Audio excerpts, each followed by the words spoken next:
Y'all are in a tavern? I'm Well, not. yeah, four of us are in a tavern, chattering about, and I have issued the questions. So, what did Ambrose? Did we interrupt a mission that you were already on when we met you with the Mantis people?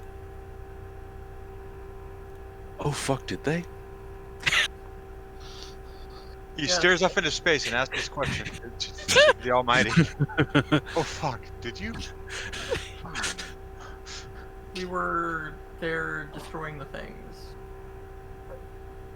Oh my god! My dog just barked outside and it scared the hell out of me. It's the murder children. Murder mutts. We were originally sent out on a quest to destroy these ancient artifacts from like an older dead civilization. I'm still not 100% clear. I was just promised gold and like maybe ancient tomes if we returned. But at the same time, since we didn't return, he probably just assumes we died. So I think we're good. Who sent you? If I may be so forward in asking, who sent you on this mission, Oh god. or who hired you? His name escapes me, but I remember him having like a fancy ring and scars on his face, right, DM? Yeah. Okay, yeah. Fancy ring Well, and I remember. scars on his face. While you're having this conversation, is no Johnny's just sitting there, just kind of looking at the Althea blinking. Is no one else gonna comment on the fact that she looks amazing without her band-aids on? Yes, because I unwrapped my face. I've got my hood up so that the rest of the people in the tavern can't really see me. But I figure I'm trusting these people. They're my team. I have bared my face. So we actually now get to see that she looks like that, rather Yes. than just a walking mummy.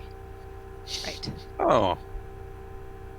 What is the deal with the bandages, by the way, if I may ask, You Althea? can't ask somebody what to deal with. Shut the fuck up, John. It's not here. No. Yeah, go play with your whatever. I'm gonna go clean lighter. It's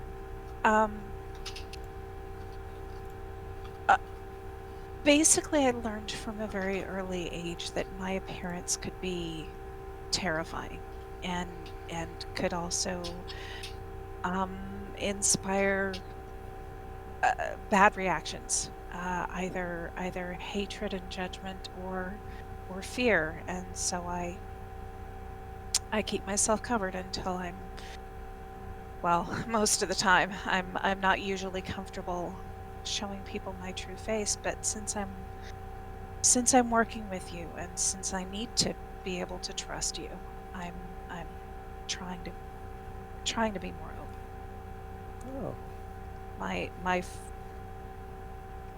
My father is not a kind man, and I look nothing like my family. They're your standard white skin, brown hair, brown eyes.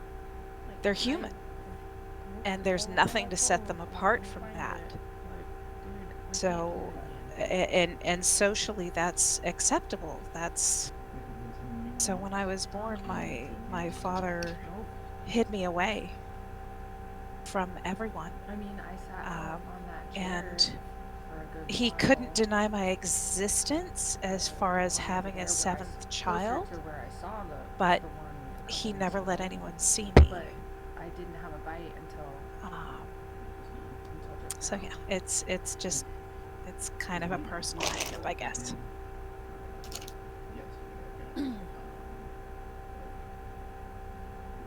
However you came to be with us, I'm glad you're part of our party. Thank you. I appreciate that. It's been nice to journey with. This Likewise. is- It's been an adventure, but then I suppose that's the point, I right? don't think they did, but I guess, yeah. So, Jaxxar, now were can you watch her actually cover, keeping so- company? You were keeping company with Gwen when you two were hired by Dorothy to go out, right? Well, it happened, Chance. We had barely met day before. So do you know very much about her at all? I do not. I'm a little bit concerned about her because with the bell that went off when we were entering the inner city, the chime came from her and then came from deeper in the city. Do you have any idea what that might have been? Just as much in the dark as everyone else. We haven't had much time to talk to our only people we're traveling with. Yeah, if I don't believe it's wise to talk about our team members without them being present. It's not polite. No offense. And I meant no offense either. I just wondered if perhaps you knew. I'm concerned about her. She's seemed very much withdrawn this evening. Mayhap the best thing to do is ask her directly. I'm certain it probably is. My only point is, would you prefer me asking questions about you or asking questions to you? And let that be your guide. And he just kind of smiles at you and goes back to just devouring his steak. Oh yeah, I didn't mention it at this point, but Ambrose is like fist deep in some chicken tendies at this point. Chicky nuggets. Hell yeah. Chicky nuggies. This might be kobold nuggets. Oh, Kobold whizzies. they're gonna have to stop eating those here if we Those are manage some- to broker peace. There's some Rocky Mountain kobold nuggets. Oh god, Jeez. not okay. Oh my god. Well, Johnny, what brought you to the region that you were, I guess, nearby when Havelock needed to reach out to you? Johnny takes a big slug of his beer, puts down the tankard and says, looks at you and says, "My church." Goes back to drinking his beer. Your church? I order. They sent me here. They sent you here. Is there an echo? I'm. He looks at you and just grins.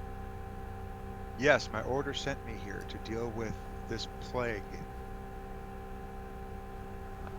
It's interrupting trade. It's interrupting commerce. My order is based on trade and commerce. Therefore, we have a vested interest in this. And it's making people suffer, which is an even bigger issue. Whatever we can do to help, we do. So, would your order perhaps be willing to assist in setting up some kind of, I don't know if caravan's the right word, but some way of getting a supply of these bulblets from the mountainside to where it can be made into the cure? I can ask, but honestly, when they send one of us in, we're expected to handle our own problems. Oh, okay, But I can send word. It'll take a few days, okay. and I'm happy to give it a shot.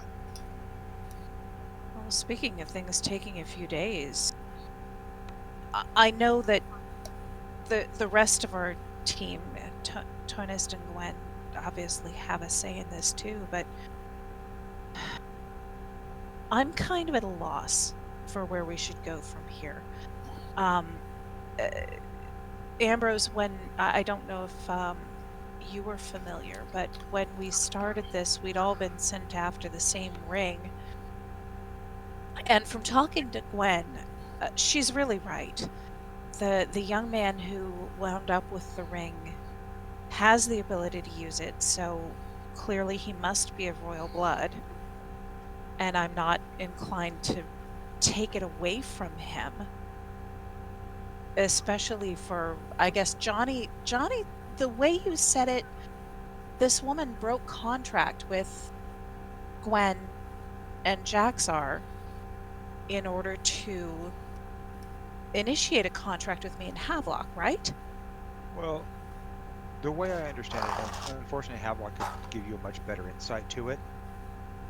If somebody takes out multiple contracts, sending people out on the same contract is one thing.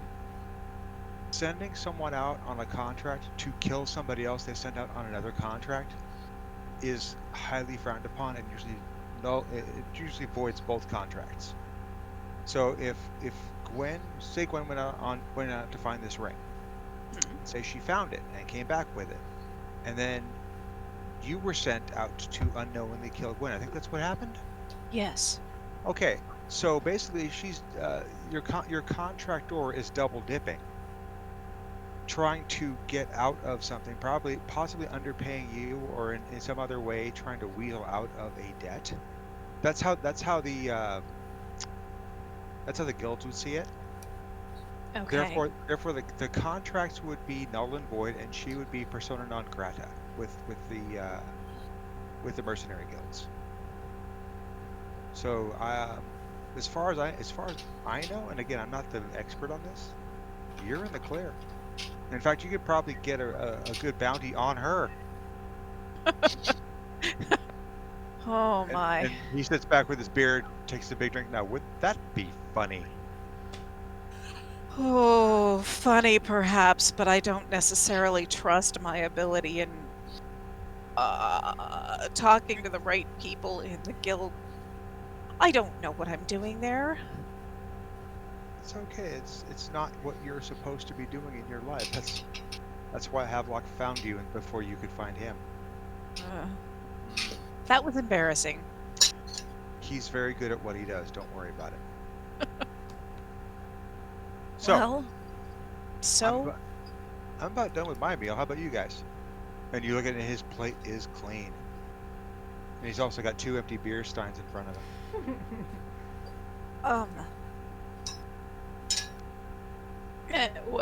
What about Jaxxar and Ambrose? I figure Althea's only about halfway through. Never have much of. I'll get a to-go box. I think same. Shall we bring something back for Guen and Teunyst? They're both elves, or elvish. Don't want to offend anybody. Aren't they vegetarians?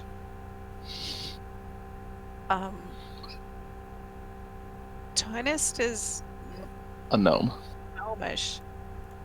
Oh, good. Let's bring him something bigger than he is. Bring him like a brisket. Oh my goodness. Tavern keeper, give me a brisket. About this big, and he puts his hands out. And a pork. I'd also like a side salad to go, please. Ranch dressing on the side. Let's bring back some tea. Yes, some good hibiscus and cannabis tea. This will be funny. Oh. No, I wouldn't do that to her. Something tells me you would. No, not Jonny. He's actually good aligned. Okay. So yeah, let's do that. That's right. I keep forgetting he rides around on his big putty tat. The tavern owner gives you your meals for free, explaining that his cousin is one of the volunteer fire brigade members, so he knows what you guys did in the city. Oh, Thank you kindly. a guy. And before John leaves, he intones a blessing of the manifesto on this establishment for the good owner and all of the patrons herein. They are guided and kept safe in their travels. Time to go. Okay. Are you going back to the town hall area? Yes. Okay. Yeah, at this point, the guards that post outside of the gates know who you are and let you in without a word. Actually, Johnny's going to go up to his room and change into his new armor. As they're walking back, Althea looks at Jonny and says, "That, what you just did,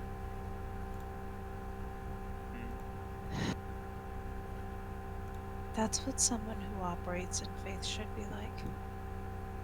Thank you. It's good to see." We will have a discussion about that at another time, but you are welcome. He just kind of says, "It's all good," and he just kind of walks away. Right. What's Teunyst doing while they're out? He's polishing his putty tat.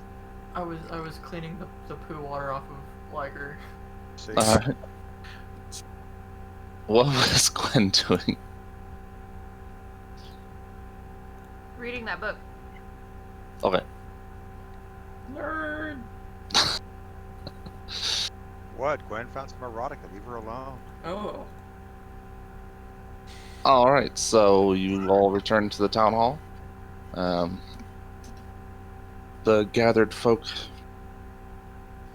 from the inner city are still, living there, on their temporary stay.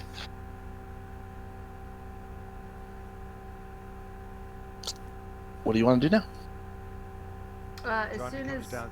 Sorry, go ahead. I was gonna say, as soon as Gwen sees Jaxxar, she's gonna walk over to him and ask him and like point to the symbols and ask him if he knows what this means. What? Where? What symbols? The symbols. You said there were like. Oh, yeah. The symbols, Jaxxar. What do they mean? What does it mean? What does it mean? What's this? Gwen's showing Jaxxar a book that has some arcane runes and doodles on various pages. You recognize it as being a spell. It's unusual. You haven't seen one like it before. If Arcana will do anything, see if I can understand anything more. It seems to be this one. Good one. Althea is standing close, but trying not to, look like she's eavesdropping or anything. Gwen, we brought you back some food from the tavern and some tea. It looks like a variation on the prestidigitation spell that would summon a bouquet of flowers. I'll tell that to Gwen and what it seems. What's prestidigitation? It's a party trick spell. Oh. Huh. It's like what Ambrose was using to clean his robes and like light small fires and stuff. Campfires, yeah. Yeah. Weird. Flowers, you said? C-A-M-P-F-I-R-E. Flowers. Okay. Thank you. Oh, Jake, was I able to come in find familiar while we were taking our break? I know I gathered the materials. Yeah, you can do it. What kind of animal are you picking?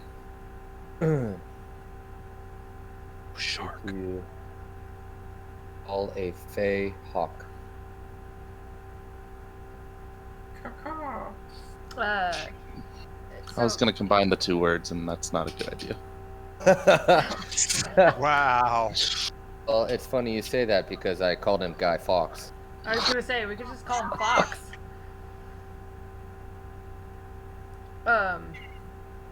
Is Althea's face still unwrapped? Yes. Okay, then Gwen is just kind of staring at you like it looked like she was about to say thank you for the food, and then she looked up at your face and she was like, hold on, you can't see my face, so that's not helping. It's not quite to stare. It's like, oh my god. Are you okay? Yeah. Are you? Oh.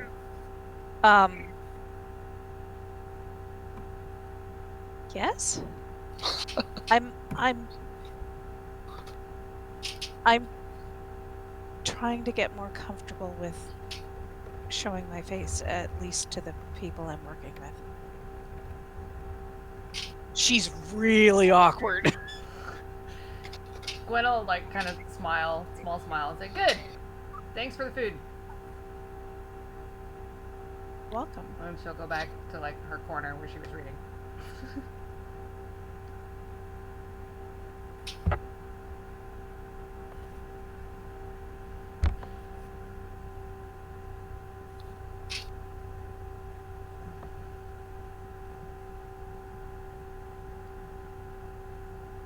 Is Discord having like a really hard time again today? No, I don't think so. Alright. Hey Jacob, are elves vegetarians in D&D? They Uh, look like vegetarians. Not in my game. Oh, okay. I thought you were. Sorry. It's like Racist a me. whole Here, respecting meet it. nature thing. Yosauruses. Well, I know in some lores they are, and some they aren't. So I wasn't sure if D&D was one of them. Well, Jonny got Teunyst a big brisket, so I'm sure there's probably plenty if you'd like some. Oh, that would be awesome. Maybe she just wants the salad. Yeah, you ever think of that?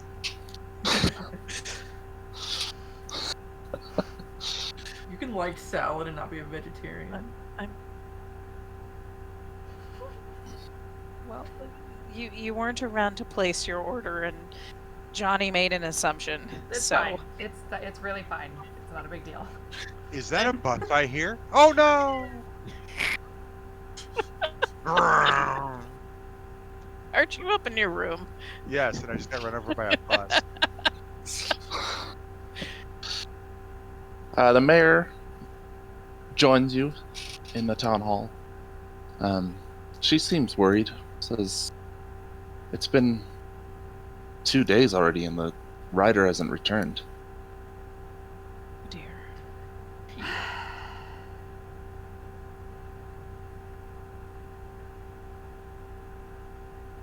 Wait, how long was the trip supposed to be? Day and a half. About a day and a half.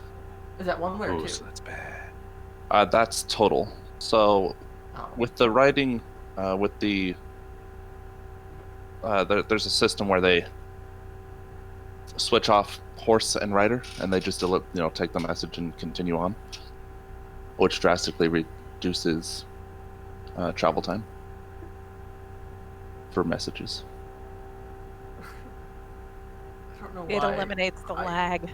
Mhm. I completely understand that you mean that it's kind of like a relay situation, but for whatever reason, in my mind, I took that as every so often the rider gets off the horse and the horse rides the rider. Sure. Yeah. They take turns.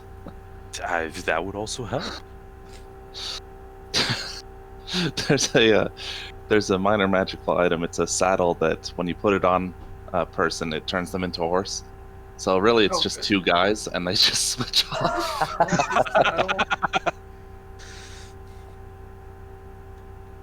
Need to get me one of those. That's a very good visual. Okay, so that's not good. We're going on a rescue mission then. I don't know. How are the What? people faring? Has anybody gotten sickened beyond the point of no return? And what is the mayor's reaction to her face? Oh, still uncovered, huh? Yes. Completely spaced on the fact that her face is currently uncovered. Sure. The mayor looks to and well, that explains the wrappings, but are you Rude. right? And Althea ducks her head and She kind of pulls the lower face bit of scarf across. She can still see her eyes.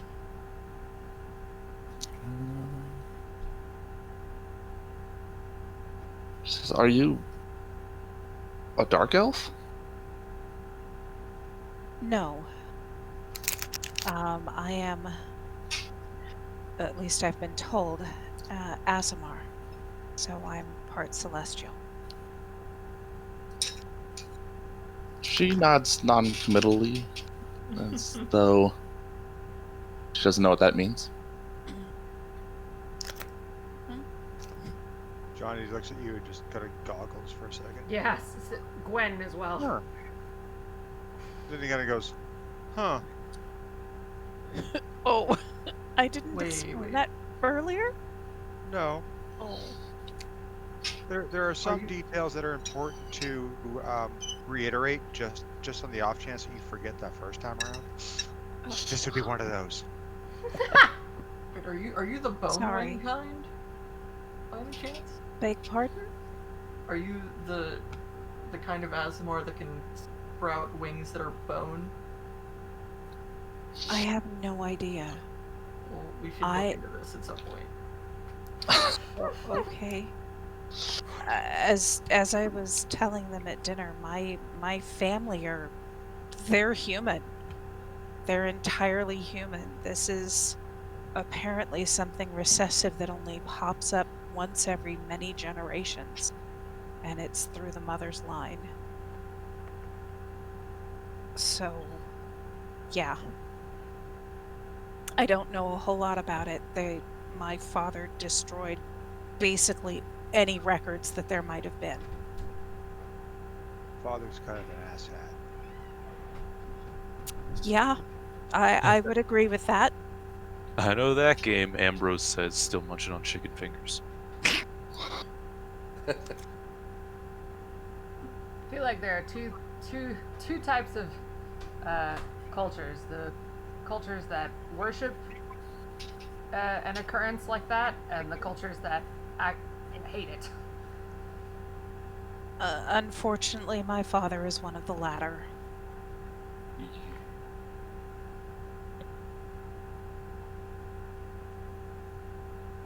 Well, In any case, the question that I asked if any of the villagers had sickened any further, I'm concerned about being able to get cures made in time for them. She tells you that they are worsening each day, but assuming that the rider has only been delayed and will be here tomorrow, then should be time. I'm not sure if we can wait, or if we should wait.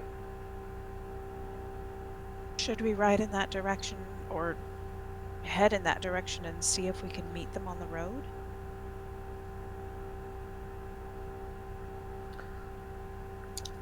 I don't know if I could ask you to do such a thing. You've already done so much. To my mind, I wasn't asking you to ask us, I was volunteering. But then again, I shouldn't speak for the rest of my team. Adventure! I'm in. let's do this. Any words? Did you say words? Words.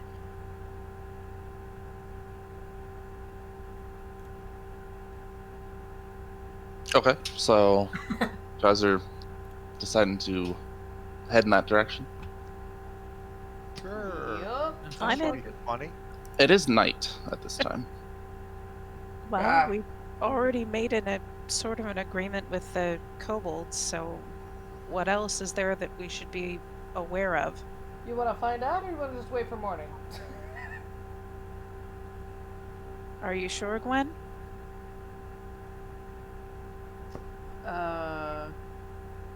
Well, my point is, I don't particularly feel like finding out what else we should be worried about at night. Yeah, the surrounding terrain is kind of like desert-y, right? No, it's mostly plains and some small forests, like Okay. here or there. West of the river, it's desert-like. In the direction we're heading, it's mainly just kind of open plains and foresty and stuff. Yes, Farmlands? Okay. farmlands. Close to the Well. city, farmlands. You know, opening up into plains. And We're all well rested, I would imagine, given that it's been 2 days. yeah, that's true. I think we should wait till morning. Let's wait till morning, get a good night's sleep, and go out. I mean, like Yeah, Gwen, sure. Gwen makes a good point. Besides, we'll see more in the daylight. That too. Fair point. So, breakfast at dawn, and then head out? Hell yeah. Sure. Breakfast at dawn, mimosas at 11. Head out around noon. The mayor No, tells no. Second breakfast on the road. Can't forget about 11Z's. On the Lunch- road. lunch- that was mimosas at 11Z's. Oh, 11Z's is mimosas, okay.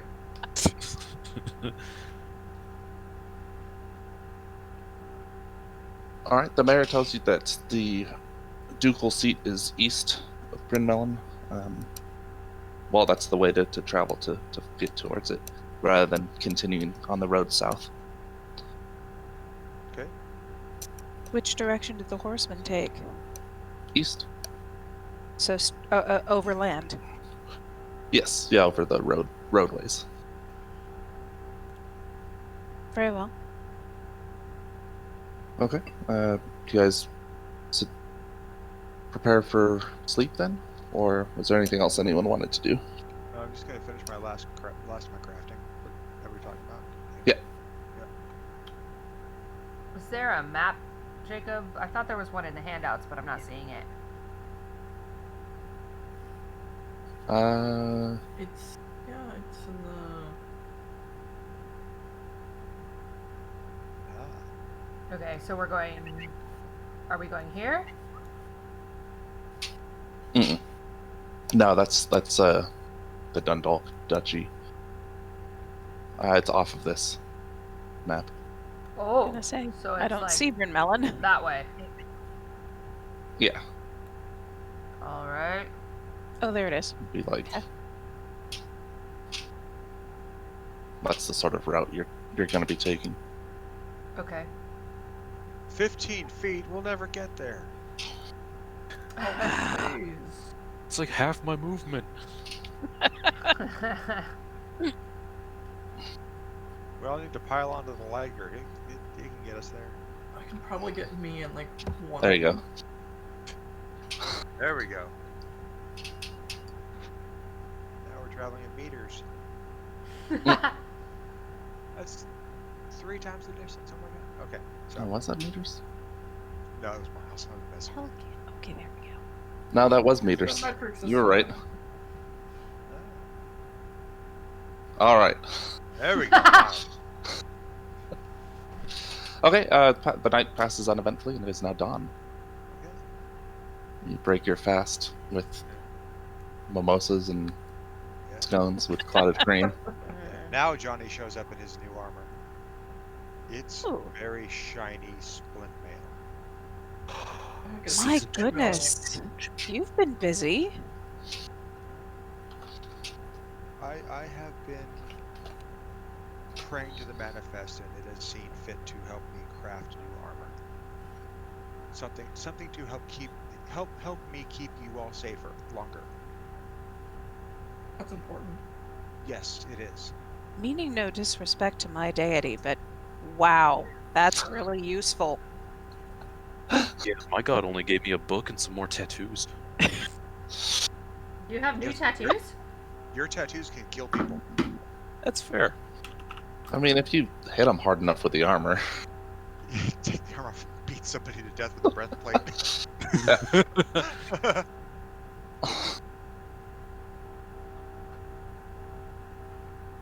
Okay, so you head out towards on the eastern road. Yeah. All right. The road to Agrabah. And Jaxxar's got a new hawk friend. Yeah, he's chilling there now. If there's not really anyone else on the road, Althea is actually going to leave her hood down, so you will see the streaming, metallic silver-looking hair. Oh, badass. All right. but her ears are not pointed. Oh,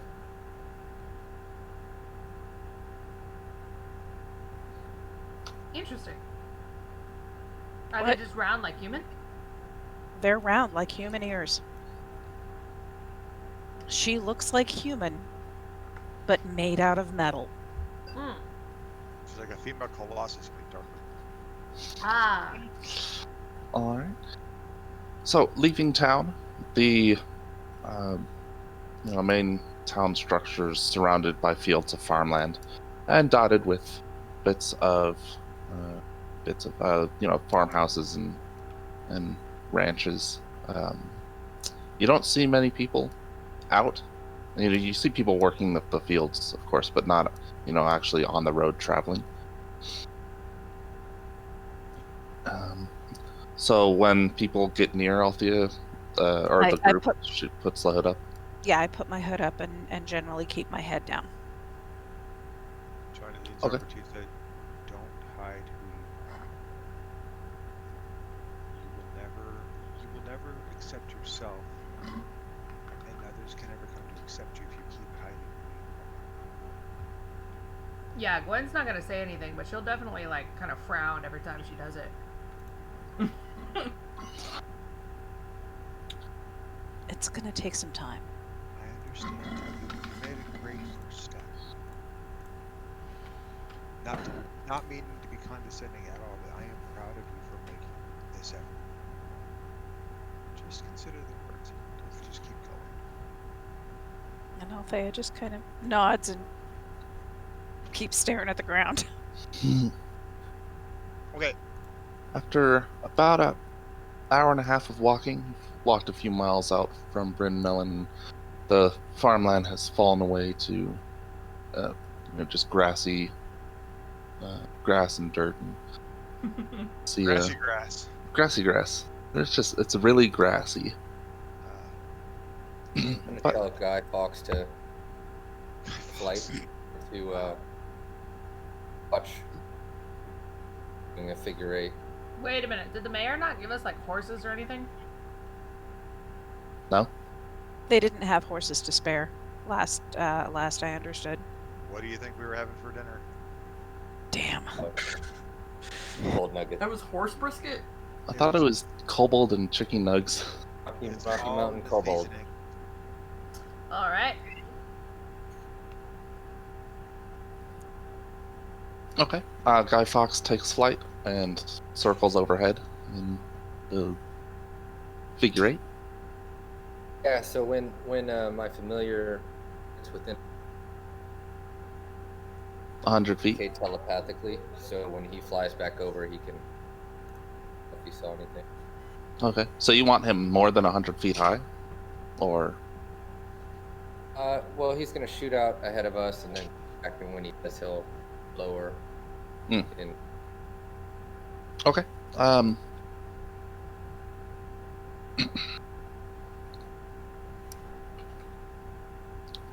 Alright, you continue walking.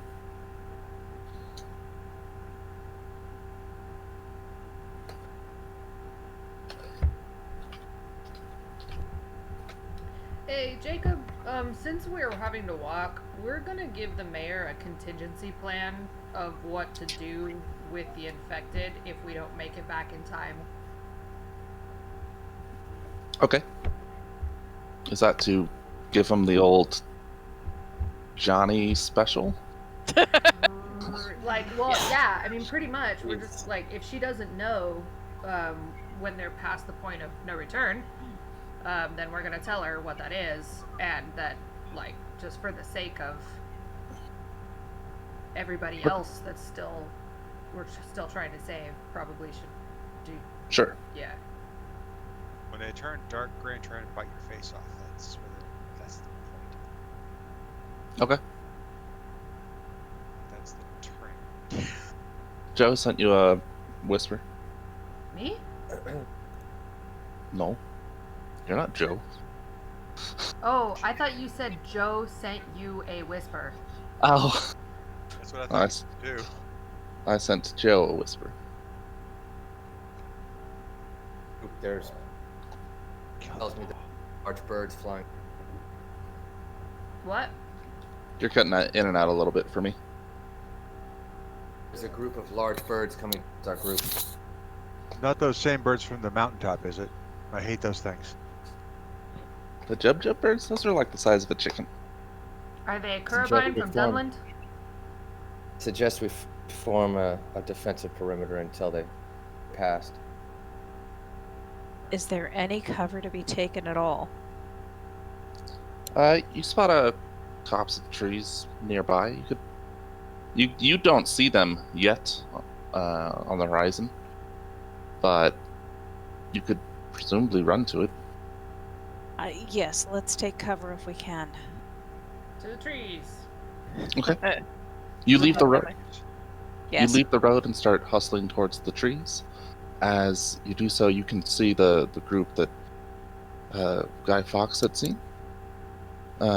They, start off as black specks, slowly getting larger and larger.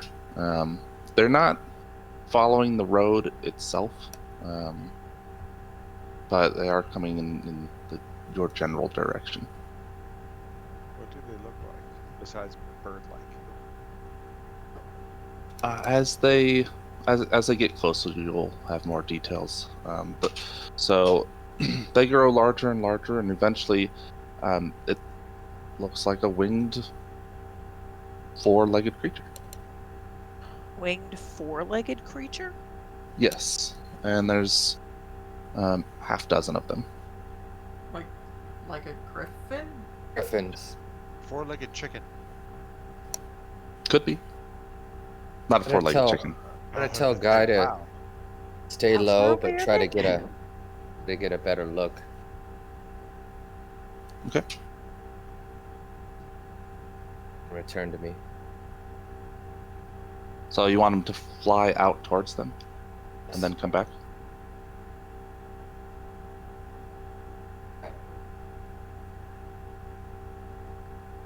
Is that correct? Yes. Okay. Can you hear me? Yeah. Yeah, Oh, yeah, sorry. I heard that. Okay. Guy starts flying in their general direction while you continue to hustle towards the trees. When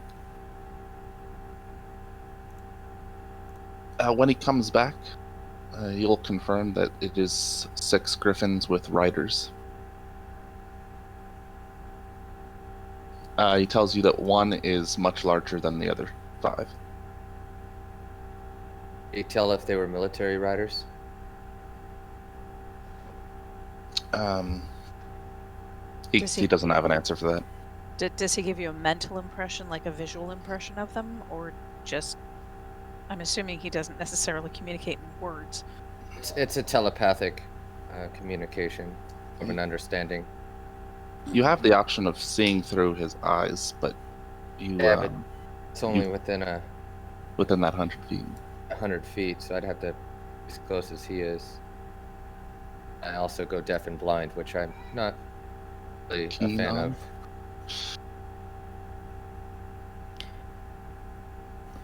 Gwen, correct me if I'm wrong. The Griffin Riders, if I understand from what you've said before, they're typically the military in service to the Duke, right? I don't know. Jaxxar, does that sound right? Is that what the mayor said? Yeah. Okay, well, according to the mayor, yes. Althea, you're Then- correct. Then perhaps, well, tell you what, I will go out and see if I can draw their attention. I don't think it should Alright. be you. Who? Let, Were you saying that Johnny, that it should be Johnny? I missed part of that. Gwen is going to. Yeah, Gwen said she doesn't think it should be you. Because we Alright. don't want them to attack you. You've made it to the tree line. At this point, you can tell from your own eyes that they are griffins. Johnny, they might respond better to your presence. sure, I'll stand out there, not a problem. If they're military riders, I should go with you. If they're not, you're going to be a target. Your choice. Let's go. Okay. Jonny goes out there. He's got his shield on, but not raised, and his mace is just hanging by the belt loop. Okay. And I'm going to take cover and I'm going to ready a javelin just in case. Same, but Eldritch Blast. All right. So Jonny and Jaxxar leave the tree line and head into the open. From the road, the trees were about 200 feet away. Okay. How far out from the trees do you want to go? I'll go about 20 feet. Okay. So that I can so there's no chance that they can't see me. Mm-hmm. And I got my unencumbered arm, up in a gesture of greeting. Hey, Okay. what's up? Type thing. Of course. And Althea is veiling up again. All right. As the griffins fly overhead, they circle the two of you. They do this a couple times before descending a bit. 5 of them remain about 50 feet overhead, and the larger griffin circles down and lands near you. Okay. Atop it is a man in chainmail. He has, they all have lances. He stows the lance and hops down from the griffin. He's about 20 feet away from you, and you can see he has a ruddy skin, and he's Okay. bald. He wears an eye patch over his right eye, and he's average height. As he strides towards you, he clenches his left fist, and a bluish light shines out from it. And materializing over the chainmail is full plate armor. Okay.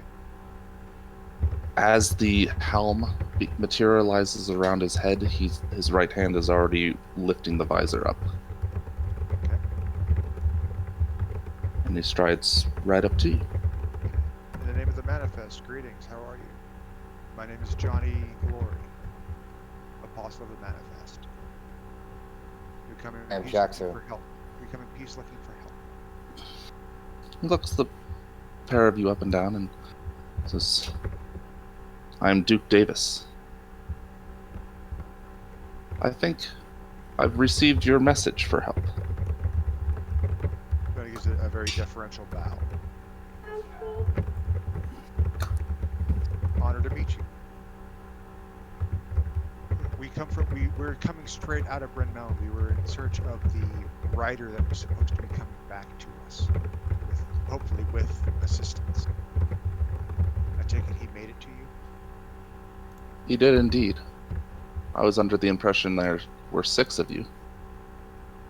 The rest of our troop, and he gestures over to the tree line, are cautiously over there. You have to excuse our sense of over caution because we do not know this area.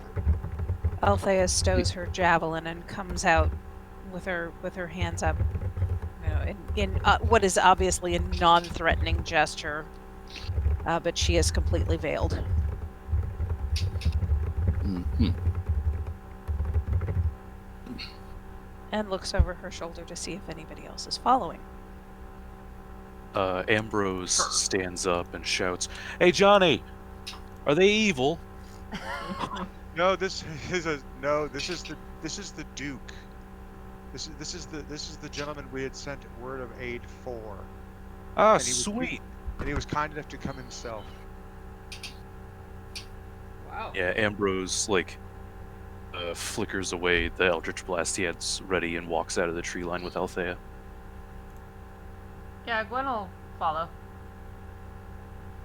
And there you have it. Says, My lord, there's all 6 of us. When you mentioned that they were in the trees, he glanced over towards the group in the direction you had indicated, watching as Althea stows the javelin and Ambrose releases the spell energy and is very cautious indeed. The things we have seen over the last few weeks cause us to take great care, especially when meeting new people. We always err on the side of peace, but peace with a ready action just in case. I hope you will understand that. And not take us amiss. These are difficult times. Indeed. He gives him the lowdown on the tower across the river from Bryn Melon, the state of the two trees, and the creepy guy out in the middle of Captain Maggot Steaks out in the middle of nowhere, and the mountainside where we found the kobolds. And the need for griffin hair for the medication. Thank you very much, Althea. I knew I was forgetting something. I can never tell a story right the first time. That's why I keep repeating myself. You're very well informed on these matters after you give your explanation. We've seen a lot in a very short period of time. Did you find the tree in the waste? We did. Wait, did we? We did. Yeah. The John tree actually is- goes, did we? I think we did. The tree in the waste is unfortunately in the same condition as the tree in the town center at Bryn Melon. That's right. We promised. We're not certain if if the cure that we administered to the tree in Bryn Melon has been effective. It hadn't shown any signs when we came in search of you. And we have to go back and fulfill our promise to the spectral Duke. And I just take a look and see what this Duke has to say about that particular comment. I dreamt of him last night. His eyes narrow and he says, "What spectral Duke?" What was his name? Herzog's Hambach. Yes, Duke Herzog Herzog Hambach. Hambach. His keep was raised, and we came across his shade, and he bade us, as a condition of releasing us and showing us the way out, to come back and help heal that tree. Gwen is gonna kind of move forward and say, "Hey guys, no offense, your lordship, but there are people sick in a town that is under your care. We maybe could discuss this after the cures are being made, so that they can get better." Gwen, I would direct your attention 50 feet up to the fact that we are surrounded, and I would caution a little bit of politeness. That was polite. I said lordship. Your Grace, I She apologize. did say lordship. Althea has a very difficult time stifling a giggle. Anyway. Says to the group in general, "I find it odd that as a calamity befell one of my towns, a random group of glory seekers show up with just the thing that's needed." I say, your pardon, your Grace. I was sent here by my order to help solve the issues. I am no glory seeker, and I take offense to that. Just so we're clear. And Johnny's no longer smiling. My lord, as for the rest of us, a number of different circumstances brought us to this place. We were some of us were sent by Madame Dorothy of a town further north from here into the wastes to retrieve something that we were unfortunately unable to retrieve. And then when we returned, we wound up on a different mission. We've been so many places in the last couple of weeks. Honestly, I've lost track of where we've been. I was I was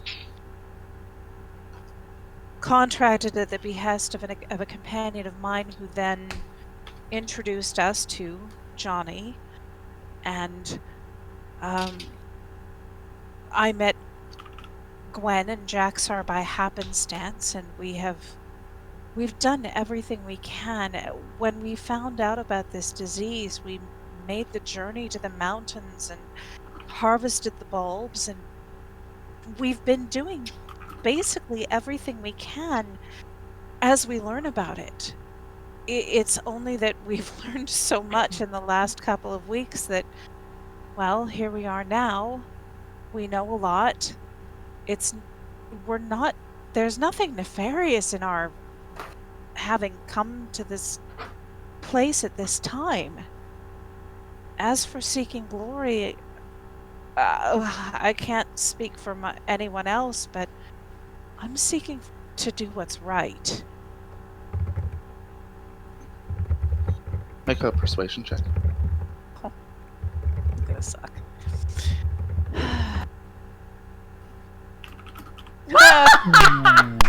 Fail.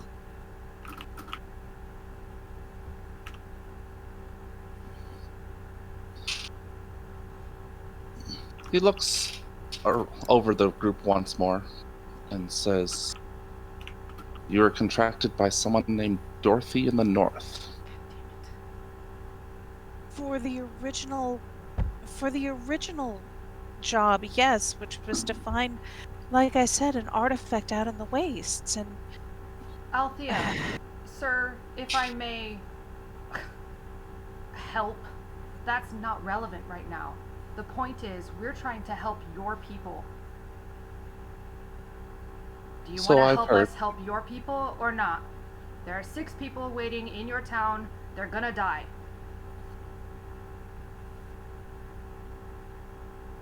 My lord, the simple fact that we made it to your town to help before you did. And Johnny's eyes just kind of spark at him for a second. My thoughts exactly, sir.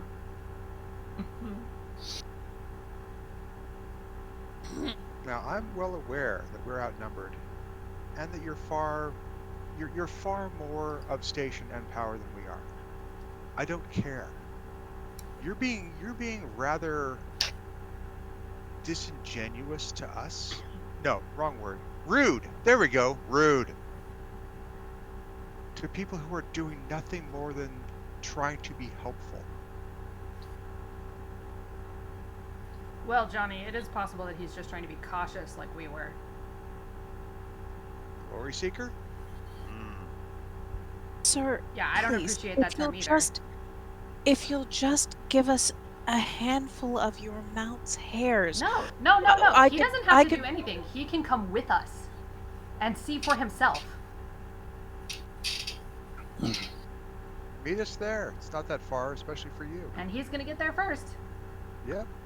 Ask the people ask the people what we've done and how we've helped or not, without us being there.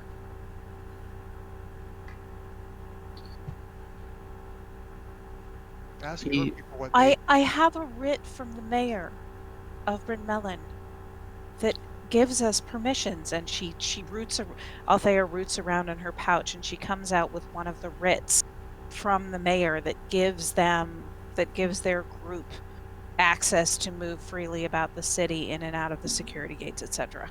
She hands that over. He doesn't move to take it from you. He says, "Yes, I've read her letter." He considers briefly and says, "We'll continue on the way to Bryn Melon. I advise that you return there yourself. we'll get to the root of the matter. Very well. As far as what's going on in Bryn Melon, there are many matters in my duchy that demand my attention. I understand that, Your Grace. However, a plague in your lands. We're just trying to help. I hope you can understand that, and I hope you will come to believe that.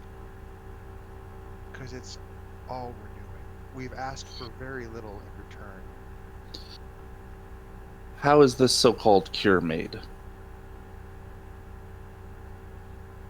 And I look at my team, and I look at the guys, and I just say, well, have you ever seen a mantis man? He seems bemused. Says, I don't understand the question. An insectoid, humanoid insectoid about yay tall, and holds his hand up. They are... Four-armed? Do they have forearms? I can't remember. Yes, they have one larger set of arms, one smaller set. Yep. Very... Love jumping into combat, literally. I have heard reports from the soldiers that travel into the Deadlands. Well, they take... Johnny reaches into his pouch, pulls out one of those bulbs. They take these, and he points over to his griffin, and one of those hairs do something that I can't even conceive, and it makes the cure. He eyes the bulb and says, how many of those do you have? Me? I have 3. So we're to choose 3 survivors of the 6? This... No, I just said I have 3. Others of our group have... We have 9 in total. We have already used 3 of the 12 we brought back from the mountain. 1 for the mayor, 1 for Guen, and 1 for the tree.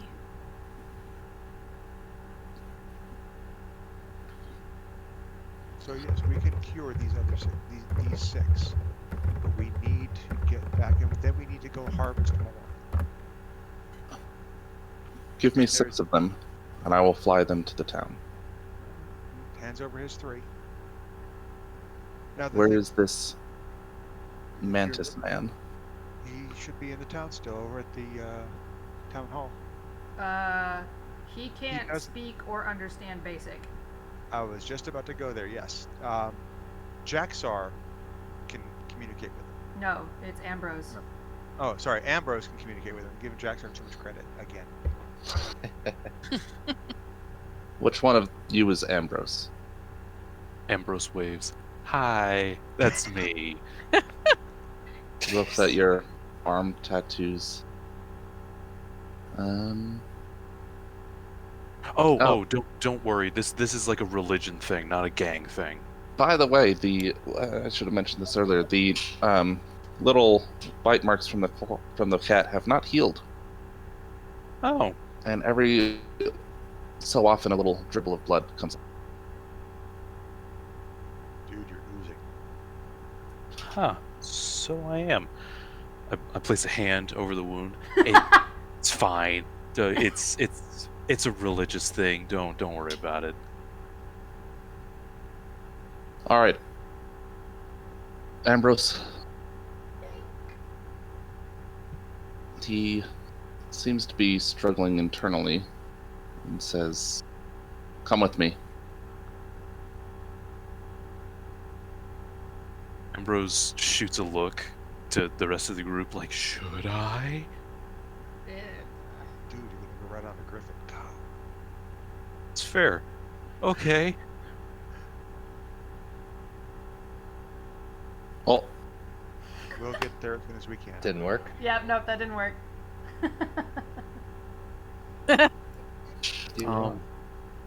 This is probably a You good put- time. sorry. The thing in the room. Continue. This is probably a good time to mention I kind of have a thing with heights. Well, you're about to be cured. Yeah. That's fair. Or soil yourself. Could go either way. Johnny just grins at you. You'll be Alright. fine. Here, and Johnny puts his hands over you and he starts murmuring a blessing. Says, "You're fine. Go."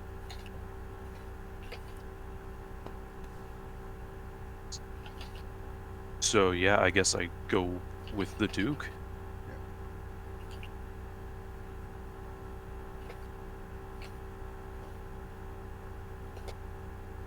Okay. He leads you back to his griffin. He gestures as he does so towards the ones that are circling overhead, and one of them lands near his griffin. He points you over there and says, "You'll ride with her." Ooh, Lady Griffin Rider. Very inclusive. I like that. And I get on the Griffin. Another flash of that bluish light from his left hand as the full plate unmaterializes, leaving just his chainmail as he mounts his griffin. I just out of curiosity, from a player perspective, is that divine? Is that divine magic he's using? You'd have to inspect the ring. I'm not about to ask him to. Hey, dude, come here. Let me check that out real quick. That ain't happening. You were Try to close take enough. it from him. You were close enough that you noticed that it has a sapphire gemstone, just as the one you recovered in the tunnel does. Oh, okay. He mounts up, and without another word, the griffin launches into the air, and they begin flying towards Bryn Mawr. Okay, cool. I look at the rest of the team, saying, "You know what? It's amazing how much the power of suggestion works." Because Ambrose is either gonna be fine on this ride in, or he's not. Because all I did was put my hands over him and start reciting off what I need to do before I go to sleep tonight for my prayers.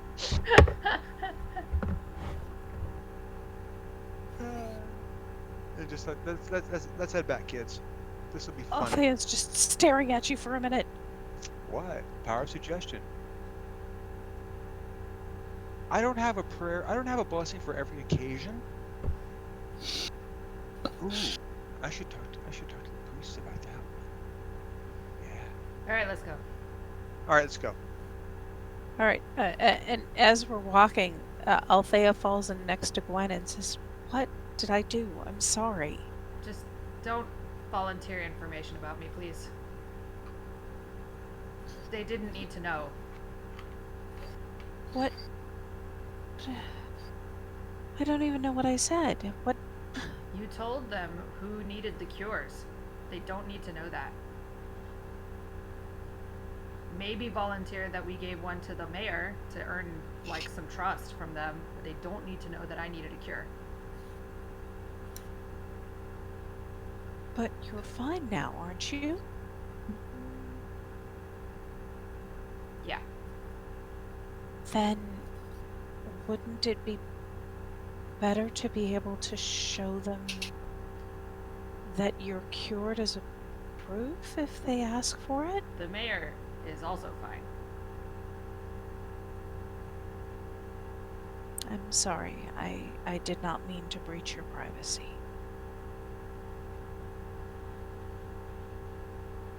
It's fine. And Althea just kind of drops a couple steps back and walks on her own. The flight there is quite quick. The griffins are moving with determination and speed. Ambrose, how bad is your is Ambrose's, what's that one called? Fear of heights? We'll just say fear of heights.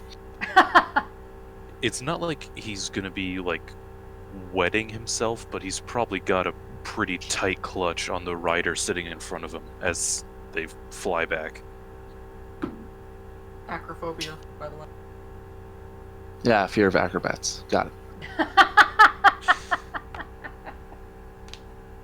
Yeah, whenever you're getting a little too clutchy, she sort of elbows you. But otherwise, the flight is pretty quick. The griffins gain a lot of ground and quickly leave the 5 of your companions behind. And you're all alone.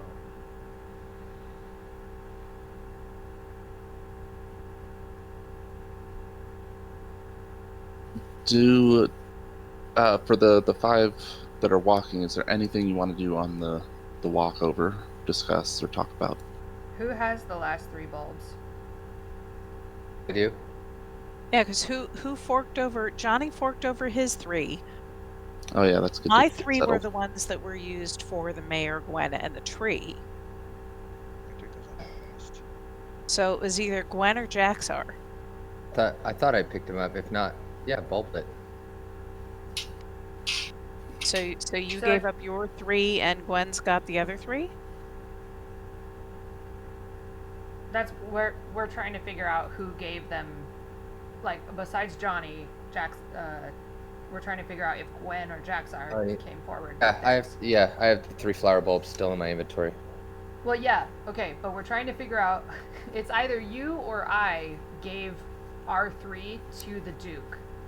I'll offer mine up. I don't. Okay. Okay, so Gwen still has hers. Okay. As so, when the griffins arrive over Bryn Melon, they all land and dismount, and the Duke addresses Ambrose and says, "All right, Ambrose, where is the Mantis Man?"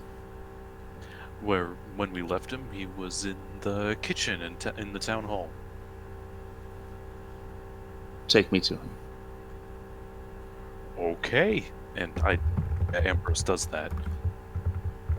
Okay. The 5 other riders fall in step with you as well. Finding him, he's the mantis creatures in the kitchen. He seems to be in sort of a kneeling, almost prayer-like stance. Not kneeling, crouching, almost prayer-like stance.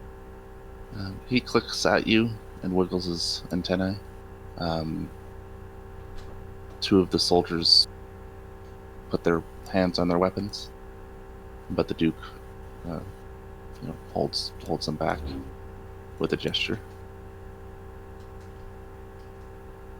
I telepathically I tell the mantis guy, "Hey, bud, these guys are from somewhere. I don't know where they're from, honestly, but they brought griffins and they're parked outside, so they should have all the hairs you need to start working on more cures."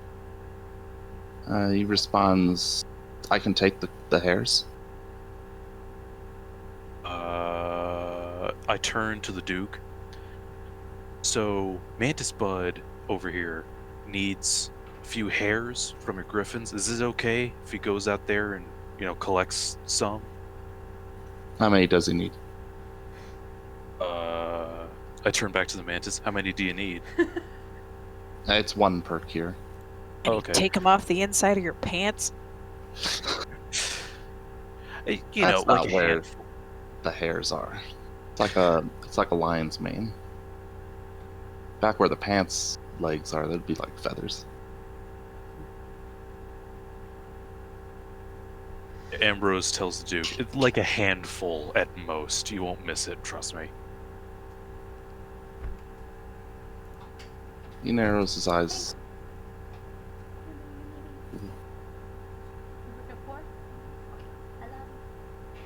How many does he need for 1? Just a single hair.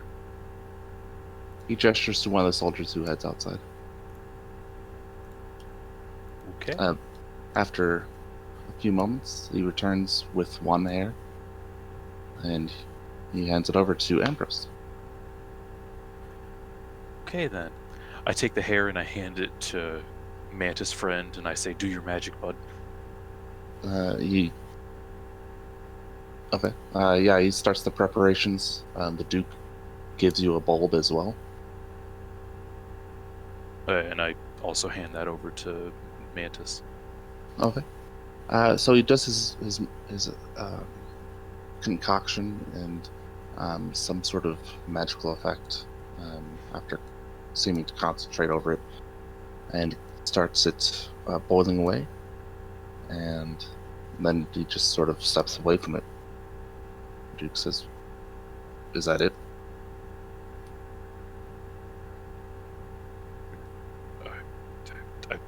I think so. I telepathically to Mantis friend, is it done? It takes 1 hour of simmering after the initial. I relay back to the Duke. It takes, 1 hour of simmering. It's a fine recipe. You gotta let it stew. After that though, it's best cure ever. Good stuff. How long does it take us to get back to town? About an hour and a half, Oof. Every unless time you hustle back. Well, I'm figuring we're hustling because I'm not real thrilled with the idea that one of our party has been taken hostage for all intents and purposes. I can turn my body into tentacles. I'm fine. Every time Ambrose talks, I just get this image of a stoner surfer. I mean, you're not far off. Okay. And that is not a negative comment, so I don't want it to come that way. It's just that's just the personality I get off him. It's just the most mellow dude ever. Right. So Gwen, Jonny, Jaxxar, Teunyst, are we hustling back or not? Yes, in Sure. my heavy armor, I am hustling. Okay, well, hustling as fast as we can. All right. The Duke turns to the soldier that left and says, "Go check on the health of the griffin." And he turns to another, says, "What did the creature do?" And replies, "It wasn't magic. It was some sort of sonic ability." The Nuke nods and says, "Well then, I suppose we have some waiting around to do." And he leaves the room, leaving one of the soldiers with Ambrose and the Mantis Man.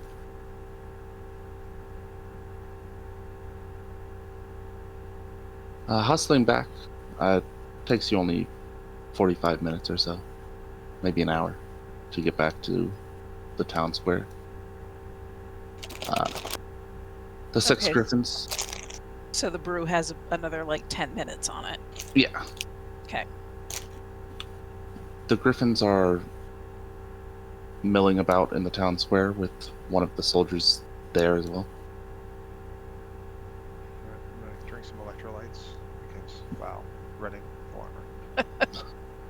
We're not running, just booking it, making quicker pace than Okay, power walking. basically. Okay. Check on our mantis friend and see if he's still in the kitchen, see what's going on, see if I can find out what's going on. Since I apparently embarrassed myself horribly in front of the Duke. Yeah, he's in the kitchen. They're just waiting, and Ambrose and one of the soldiers is there. They're just waiting around the brewing concoction. Oh, thank goodness. Were you able to convince him to let us have enough griffin hairs for the cures that we need? I look at is the soldier are they paying attention to us, or are they just kind of hanging around in there? Oh yeah, he's attentive. Okay. I say out loud, "Yeah, sure. He, Mantis friend, he went out there, he got all the hairs he needed." And then telepathically, I say to Althea, "The dude was super sketchy about the whole thing. He only grabbed one hair to make one cure, and that's boiling right now." Ooh. He wouldn't even- She visibly droops, but she's like, can't say anything out loud. You can respond to him telepathically. how do we get more? It's gonna be on the level with those soldiers and the griffins. I think we just have to do what the Duke says for right now, unless things start going really south. Where's the Duke? Don't know. He left us in this kitchen with, big, tall, and not talkative over there, and I'm pretty sure that was a good indication that I shouldn't leave. I'll see if the mayor knows anything. And I go off to see the mayor. Off Okay. to see the mayor. You're gonna Wonderful let mayor them of know what's Bryn going on? Mellon. Oh, I will fill in the rest of the team as I walk out, or whoever's still hanging about. Where did all y'all go when we hit town? Following, because we're all going back to see what's going on with the group, and we all knew they were going to be at town square, so we're probably heading there. That's where Jonny was going with it. Yeah. Okay. Uh, You had Duke is probably with the mayor, if he has any respect for the people who take care of his people. Well, we can certainly hope. Maybe she can vouch for us enough that he won't distrust No, what she distrust me says, so much. what I don't she's- know. What she says is not going to matter. He's going to make his own judgment. He's already decided that. Well, we have to get more hairs from those griffins. We can't do that right now. We'll figure it out. But I think making this guy our enemy is a bad idea.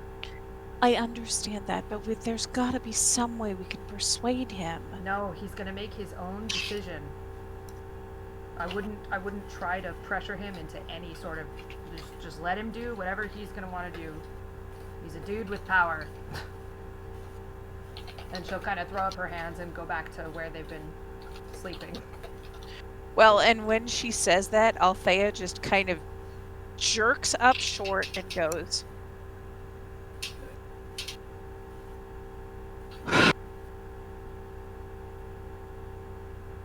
absolutely right.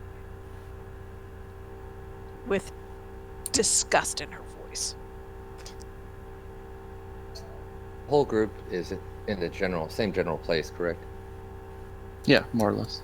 Basically, I'm heading for the mayor's office. I'm hoping that Johnny's with me because Yeah. I must have said something wrong to the Duke before because I saw his face harden. Oh, who's near me? So they left the kitchen, so if you followed them, you'd be with Jonny and Althea. Gwen went up to the barrack room. Is that what I understood? Yeah. Split off from us. Yeah, when I we were will headed follow- for the Follow Gwen, office. Althea and Jonny. Okay. I should catch up to them. What's Teunyst doing? Discovering that I can move my character with the arrow keys. Congratulations. Where are the griffins in relation to us currently? Outside. They're in the town square. Does somebody just want to mage hand and just run their fingers through the mane of a griffin with their mage hand? We'll Wouldn't likely that, see that. You can sneak a hand. It's not a translucent hand. Oh, I know. Isn't it? No, it's like you can it see is it. if you're a rogue, you can make it invisible, but for everybody else, it's visible. I'll have to remember that. I thought it was an invisible thing. Oh no. No, they have a I special was feature imagining called Ghost Hand. Mage Hand Ledger Mane that makes it invisible. Okay. Otherwise, it is just a disembodied hand that you can very, very visible. Or does anybody have any way to make it windy outside? Shit, Nana's not here. I mean, the mage wind? I believe it's a translucent wind. Extremely translucent wind. I got nothing. Yeah, I'd rather not approach a group of 5 Griffin Riders. Yeah. Fair enough. Let me see if I can send my hawk in. Like, well, Oh, that four. sounds like a terrible Four, idea. because one of them is down in the kitchen. There was And- only one outside when you entered. And some of them are with the Duke. Yeah. Wait, there's only one of what outside? One guard, or one of the riders. As I catch up to Jonny and Althea, I'm gonna look around and then whisper to them. I need to stay vigilant. Very vigilant. Did they all look? Did all of the guards look relatively similar?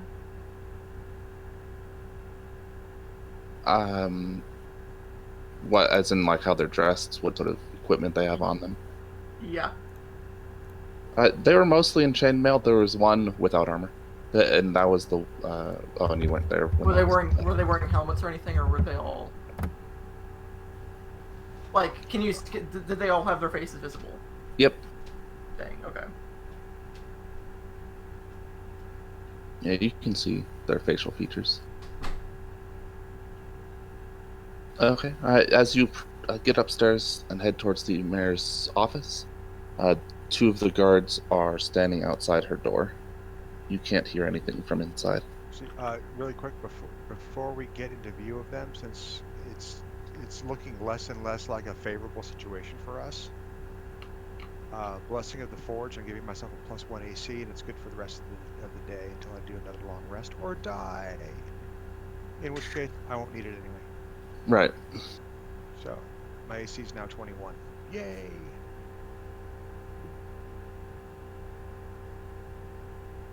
Okay.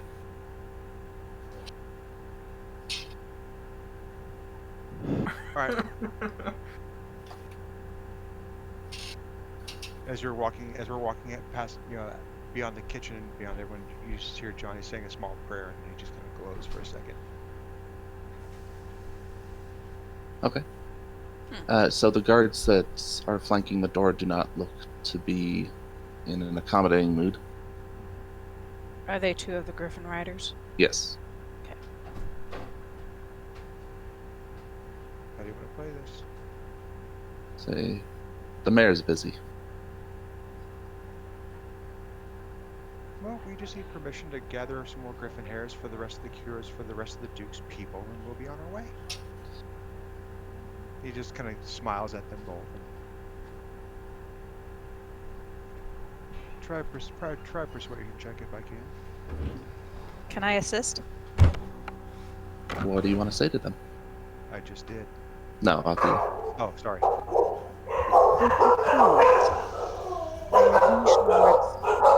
Wow, that's a lot of barking. Yeah. Althea, I didn't know you had that in you. Wow. I think that gives Snarl, bark, disadvantage. bark. No.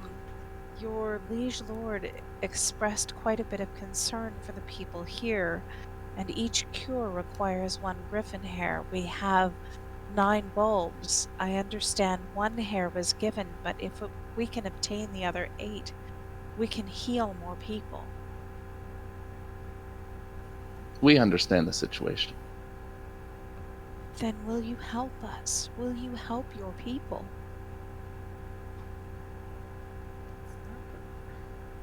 You can do that persuasion check now. That sucked. Advantage was 16, so. Depending on how you look at it, so. Better than my crit fail earlier. Yeah, I know. It's still not fantastic. We understand the concern, but there's still time, so you'll need to be patient. We understand. Thank you for hearing us. Do you wait at the door? May I ask? Oh. Yes. May I ask? Does it harm your griffins to have hairs taken from them? Is that why there is such a great concern?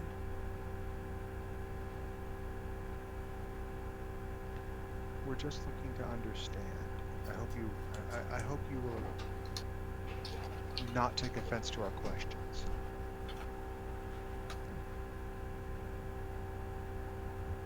We're literally only seeking to help. But if if what we are asking for would bring harm to your creatures, we would not want that in any way. They look to each other, and the one says,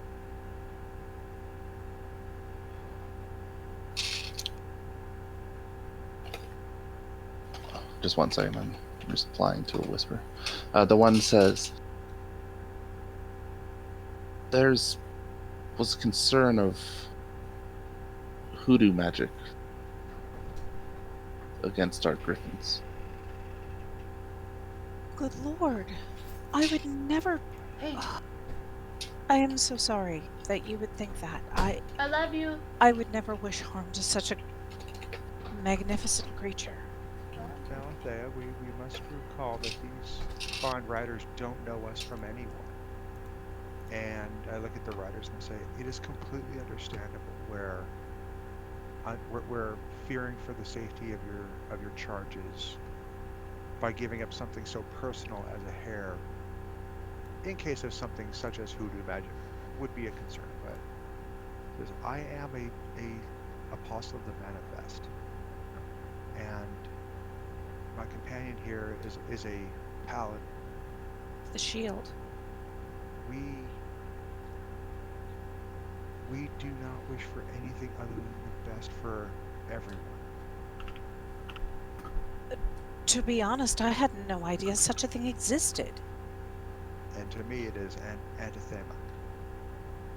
Anathema? That too. Quit. Tara? So, I love you. No, you don't. they consider what you said, and there is a way to do that, Joe. Shoot.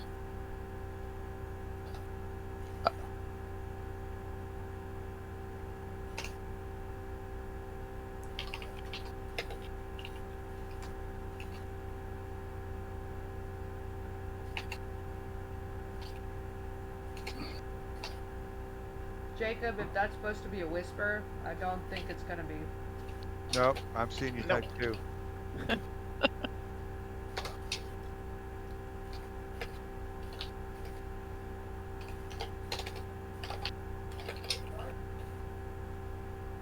It won't let me do it. Anyways, this is the command. Alright, so they, after considering what you said, they say you have to understand the perception of something horrible befalling one of our cities, only for unknown people to arrive with a cure and then request hairs from our mounts. But can you understand where potentially we were guided here by powers greater than ourselves to exactly to help? But part of that help is a price, and the price was those same hairs. Nothing comes without cost, unfortunately.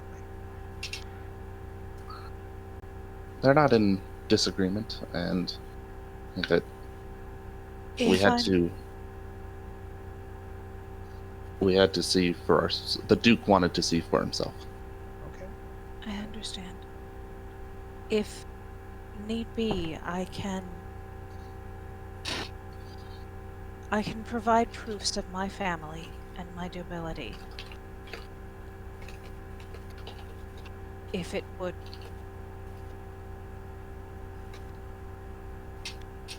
provide any assurance to His Grace of our sincerity.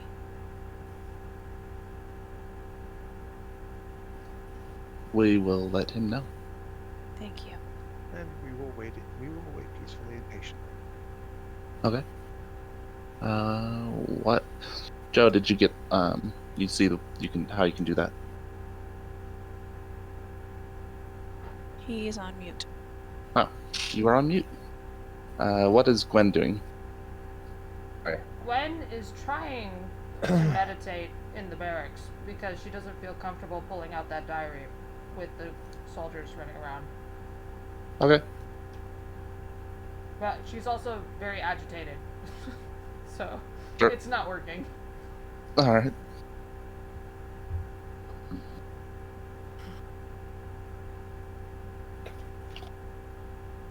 So she's probably Okay. actually pacing in the barracks. We'll go with pacing. She tried to meditate, now she's pacing. And Jaxxar's off mute now. Yeah, Just time just lapse checking an something hour. out. Sorry.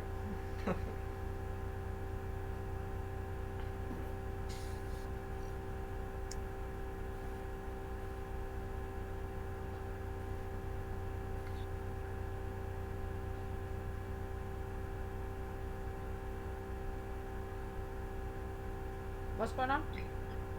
I'm just waiting for Jaxxar wanted to do something, so I'm waiting for him to.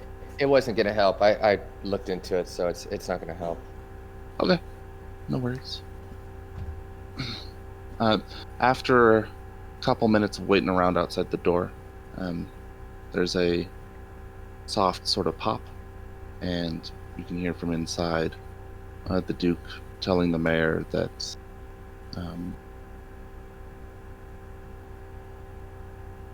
he says, "We don't need to discuss this any further. Your tenure, I think, is over." And then the doors open a moment later, and he strides out. He looks Jonny, Althea, and Jaxxar, but doesn't stop in his stride.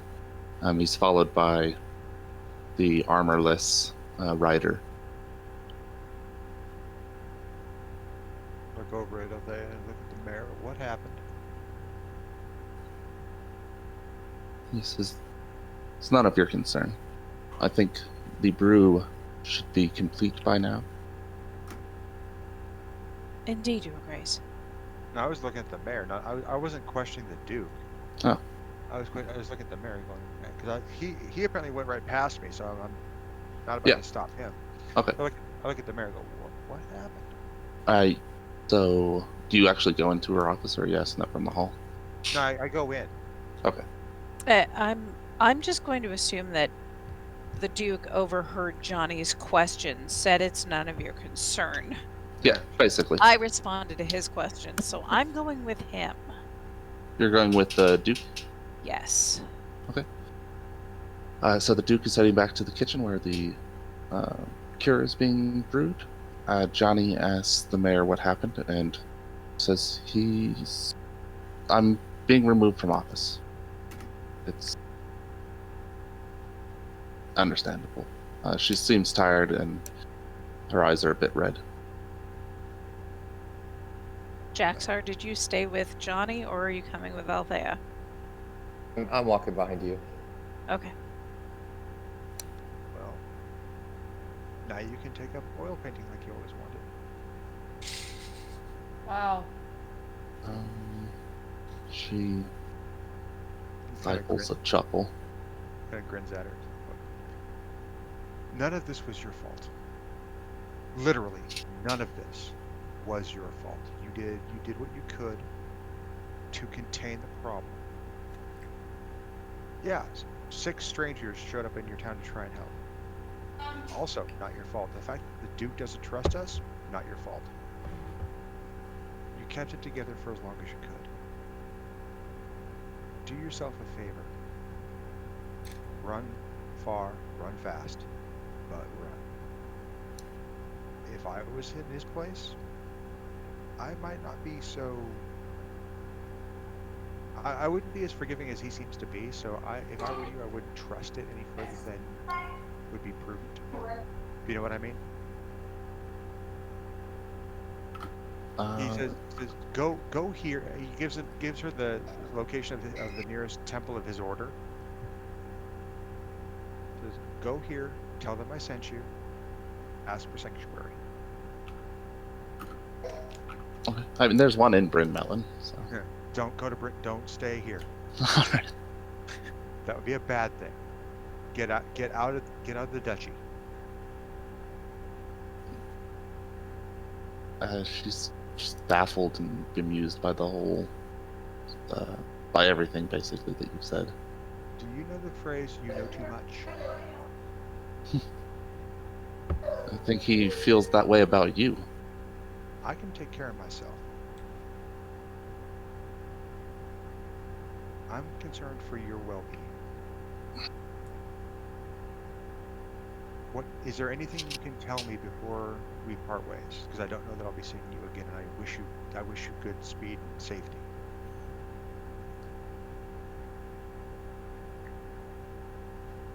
She shakes her head no. There's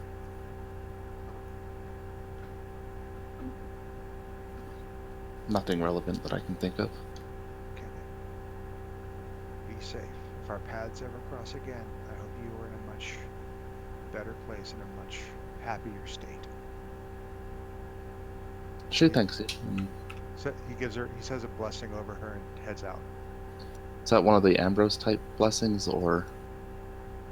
It's not a spell slot blessing, but it's a benediction blessing, you know. Oh, all right. Okay. Back in the kitchen, the Duke enters and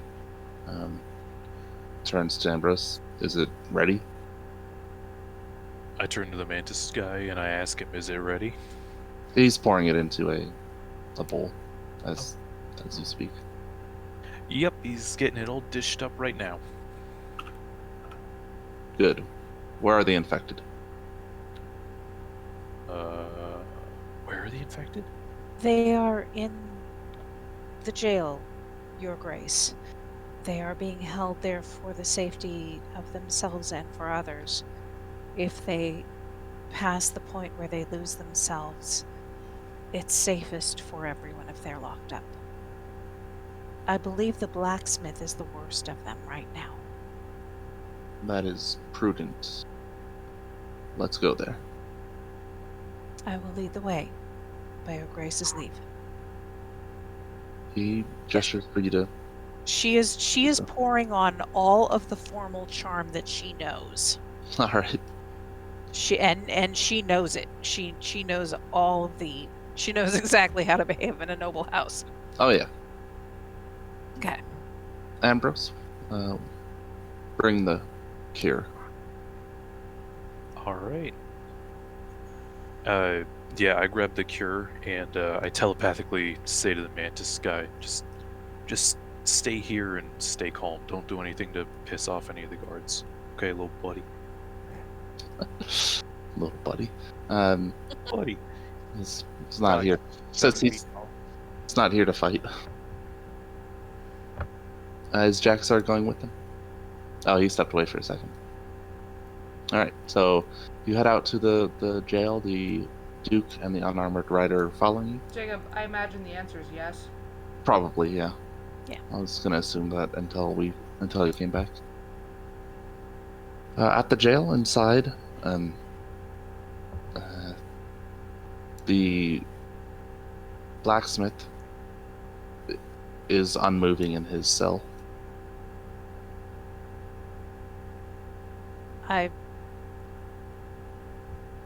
Good blacksmith. Are you well? Can you hear me? There's no response. The Duke says, Your Grace, he was one of the worst. When we first met him, he was almost unresponsive then, and that was almost 3 days ago. Who has the keys to the cells?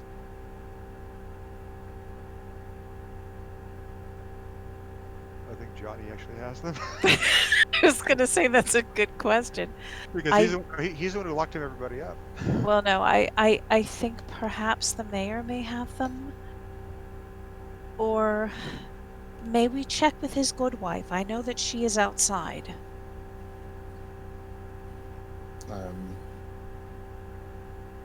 What, check for the keys? Well, ask the good wife how her husband has been, and if there is anyone else who is responding better. Because the other people in the other cells are alert and watching you with interest. Your Grace, perhaps we should try one of these others for the time being. I would not necessarily wish to open that particular cell until we have someone strong enough to restrain him. If, God forbid, he is beyond the point of rescue. He nods and, all right, open the next one then. Very well. So, I don't have the keys, but we can give them the cure through the bars. Very well. Ambrose? Yes. You got the gear, so. Yeah, Let me know when I would get back to the kitchen. Okay. Yeah, you would arrive there, and there's just the soldier or the Griffin Rider and this man.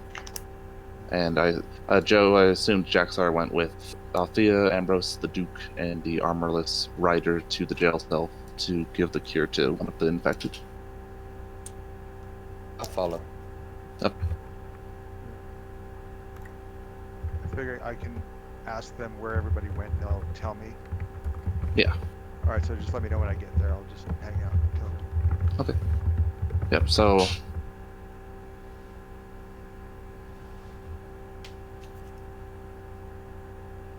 So I'll choose whoever looks the worst but is still responsive. Okay. My God, they're all barking mad.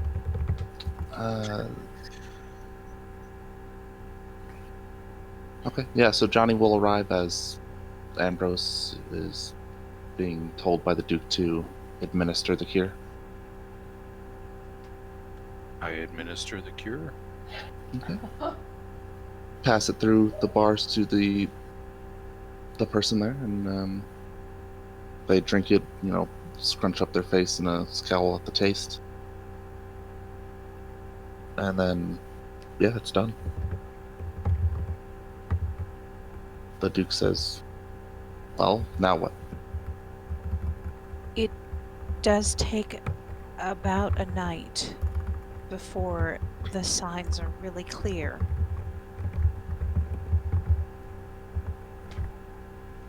Jonny, I don't know if the blacksmith is gone. What do you mean? He's not responding. I'll go take a look.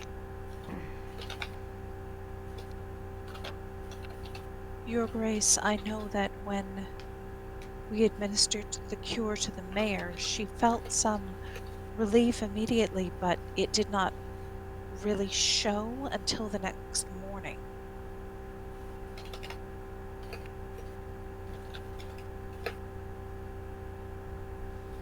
All right. Says,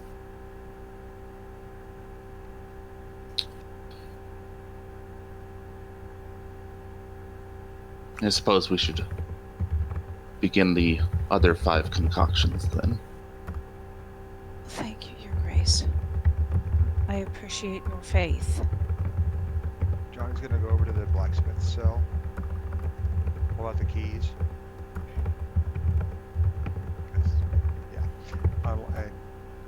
Unlock the cell, go and lock it behind him, go check on the blacksmith. Okay. You move over towards him. He's unmoving the entire time. Okay. I'm standing at the cell door. I'm standing at the cell door, keeping an eye on Jonny. Touch it. Okay. When you touch him, there's no movement or response. Alright. Then I will turn him. I will turn him around so I can see his face. Alright. You turn him, and his eyes are blank. Doesn't seem to be breathing. No. What color is his skin? Yeah, that was my next question. Is he that deep dark gray? It's a dull gray, yeah. But he's not necessarily gone yet. No, I look at it, he's not breathing.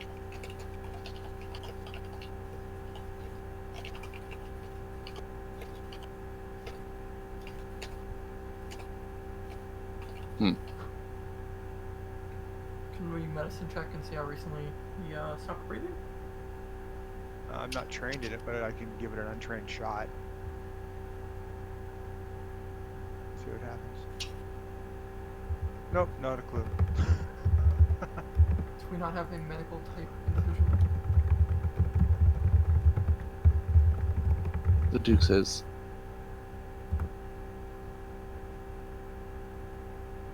do we need to dispatch that one? I look at the Duke and I say, Your Grace, I'd rather not do this in the sight of the others. It might cause a panic.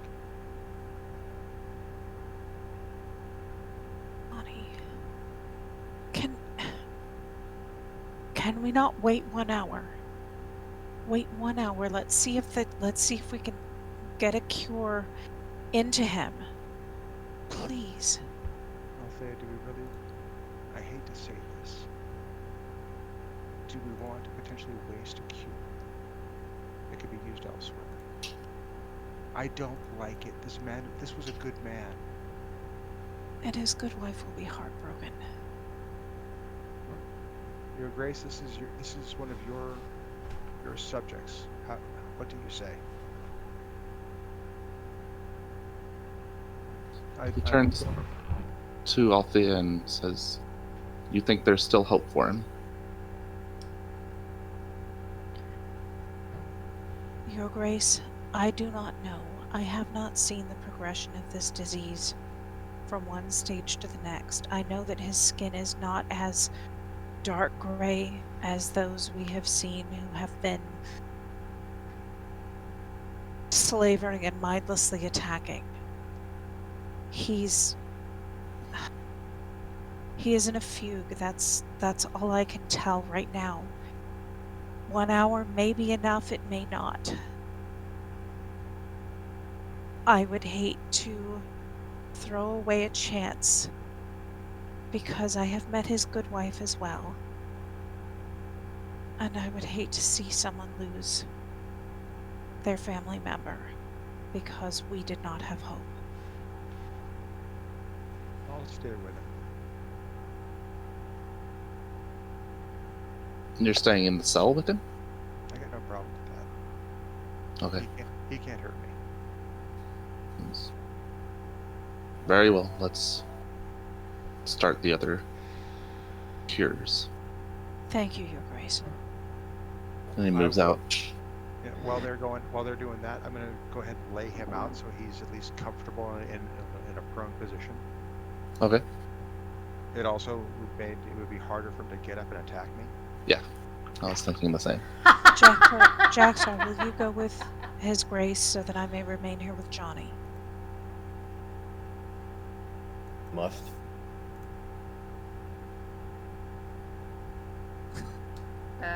You were breaking up. What? If I must. Oh, you must. Please. He turns to leave and says, Ambrose, Yes. are you coming? Yes. Alright. And the four leave, leaving Althea and Jonny in the jailhouse. Ambrose is now the Duke's right-hand man. Dance, No, monkey, dance. I don't think Got so. an in. Have to do everything his right hand does. Oh no. Oh no, that's a sad one. Please don't say that. He's not married, so... No. And you're gonna need therapy. Anyway, Sorry. it's fine. Are you still streaming this? Because that's funny. Yeah, it's streaming. Awesome. Awesome. I was gonna say something. Oh, that exchange was like really weirdly reminiscent of when Aladdin is asking Jasmine if she trusts him. So he goes, "Do you trust me?" And she goes, "What?" He goes, "Do you trust me?" Yes. Yeah. It just reminded me of how Guff responded. Oh, okay. A Nice. whole new world. Yes. Okay. So you head back outside. The Duke instructs the rider that's out there to collect 5 more griffin hairs and bring them into the kitchen. And then he turns to Ambrose once you're inside. Says, "Have him make the others." I relay to Mantis friend. Yeah, start working on the rest, bud. Okay. He gets the 5 brews going. Be another hour for that. Says, "All right. I will return when they're complete." And he leaves the kitchen.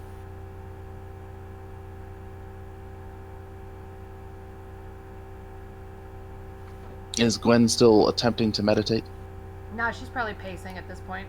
Okay. Let's just say she goes back and forth. She tries meditate, and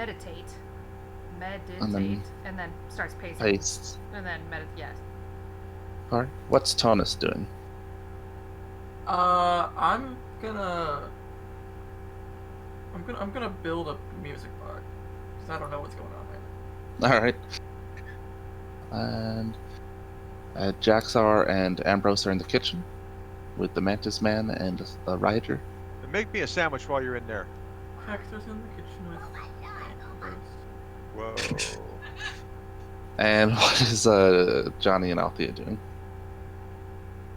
Johnny's just sitting out of arm's reach of the blacksmith. Mm-hmm. Just basically keeping vigil, saying, keeping prayers going. Okay. Not quite to last rites, but preparation for it. Sure. Because he's a realist. He doesn't want if this guy's got to go, he doesn't want him to go alone, whether he recognizes it or not. So.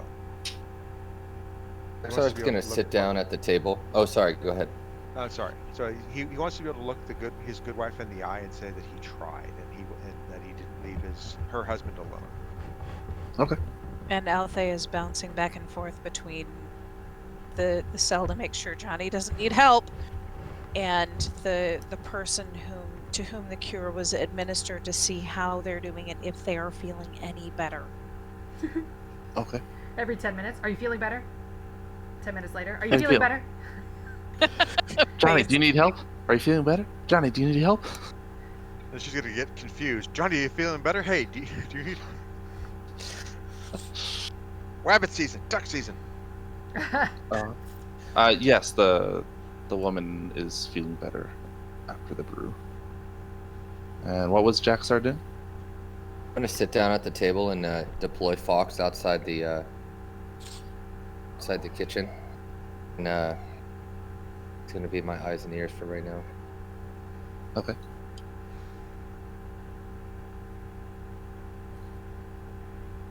Watching to see wherever the Duke goes. Yes. Okay. The Duke heads outside.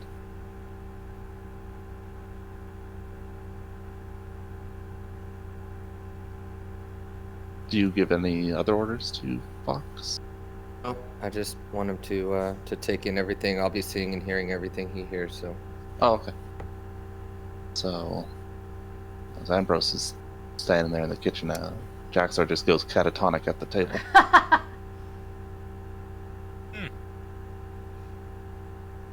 Alright, that happened. I don't think you could still move your limbs and whatnot. You're just blind and deaf. Huh? Yes. Yeah. Okay. Okay. After a couple minutes, maybe like 5 minutes, the Duke re-enters the jailhouse and addresses Althea. Where did you grow up? Whose house did you live in? It's a capital H house. In the south, my lord. I am Althea Marguerite Elsmar Verens.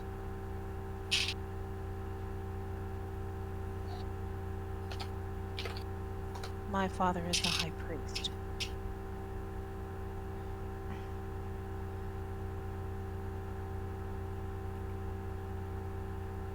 Okay.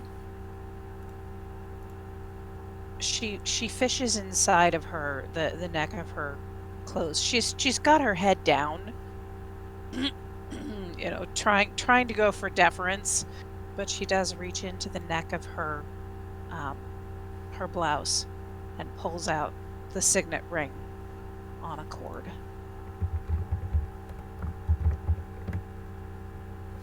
He nods. I am his youngest.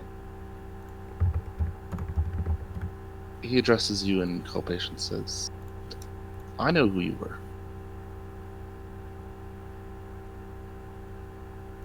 My lord. From the wrappings. I knew you were his youngest. Her shoulders kind of sag.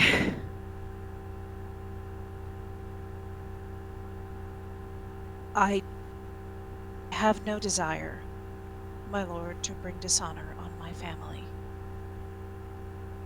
I seek to do good. I am limited in how much I can do in my father's lands, which is why I travel here. Please, I mean your people no harm. I mean them only the best. I'm doing what I can, but I'm feeling my way in the dark. I try not to make use of the connections that I have because, or of my name, because I never know how they'll be taken.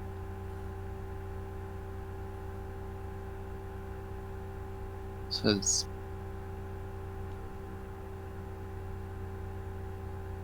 how many older siblings do you have? 6. Okay. 3 brothers, 3 sisters. Yep. He says, suppose at this time you are, or not at this time, suppose you are followed by a stigma in your homelands. I am, my lord. Says,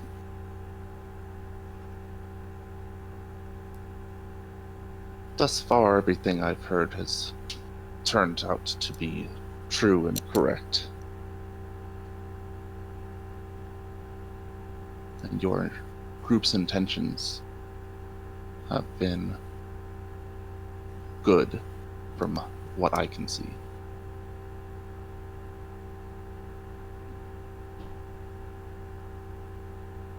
My lord, if you know who I am, then you have heard of my appearance. And she puts back her hood, and she pulls back her facial wrappings, and she looks him straight in the eye so that he can see her bare-faced. The other people in the jailhouse will be able to as well. Yes. Okay.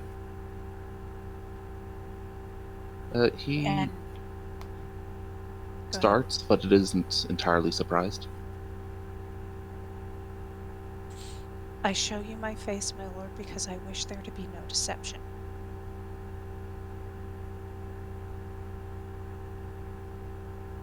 And she starts to tear up a little bit.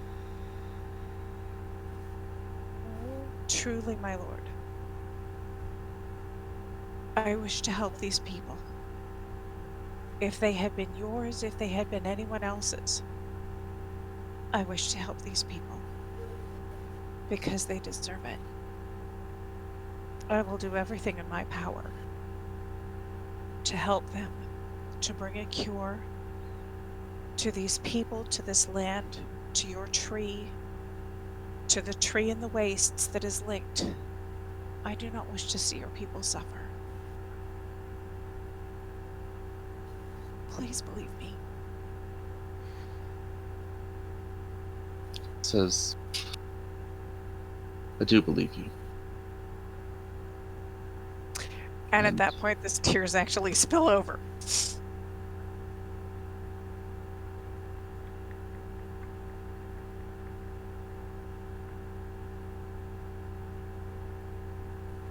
I apologize for being so coarse on our first meeting. It is your right, my lord, to speak to your people as you will.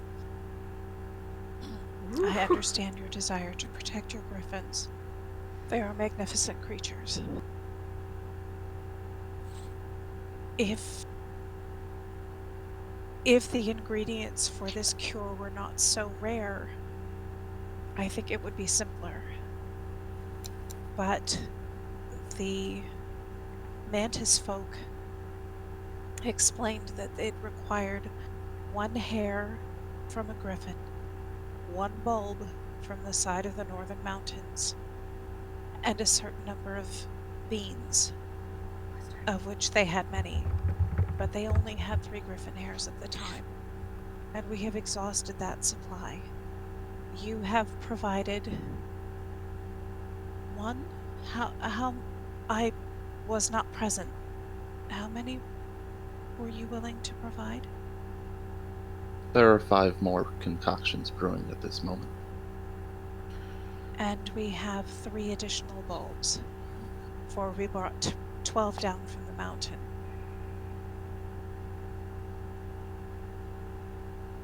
The only drawback to this cure, as we understand it from the mantis folk, is that the cure only lasts for a year. And at this point, she's kind of gazing off into the distance. She's focusing on his breastplate, but she's got kind of a faraway look in her eyes. As I understand it, the cure only lasts for a year, and then they will begin to relapse, unless another cure is administered. Naturally, we won't know the proof of this for a year. The unarmored rider that is with him is jotting things down as you're speaking. The Duke says, "Suppose our soldiers will have to travel further west than the tree every year." Where were these bulbs? They were on the mountainsides where the snows are. And you should be aware there are jub birds that protect them. And she she gets kind of wide-eyed at that, and it's like, ugh. At the memory of we were attacked as we tried to harvest the bulbs, but we managed to fend them off. From what we learned from the man that we spoke to in the Middle Wastes, who showed us the place where the bulbs growed. Yes. Grew. Oh. She's distracted. He told us that he had tried to cultivate them near his own home, but was unable to. Let's see. And he ate them raw once a week to stave off the infection that he had, but the mantis folk were able to create a cure that lasted longer. So really, I think it is best to foster an alliance with them if we can continue. They were more than willing to help us, which was a blessing in our eyes. But yes, you have to go all the way to the mountains, for they grow where the snows are. You say that you go past the temple of the other tree every year? No, that will have to be added to their duties. To go So to this then- mountain and gather these bulbs. So then your soldiers visit that temple. Do they simply guard it? If I may be so bold, we, as we told you before, the shade who dwells there compelled an oath from us that we would return to either heal or purge the tree that lives there. He scowls at when you say purge. Your Grace, if we can heal it, if that is something that we can accomplish, that is what I would rather do. I understand that the tree here and the tree in that tower are linked, and that it is due to that link that your crops here flourish and that your people have a good life. If there is some way that we can heal that tree, I don't know. Since we have been back in town, I haven't had the opportunity to check the tree here to see if the cure that we administered to it has done any good, but we can look, we can hope. The mantis was not sure whether it would work or not, but we tried anyway. He nods and says,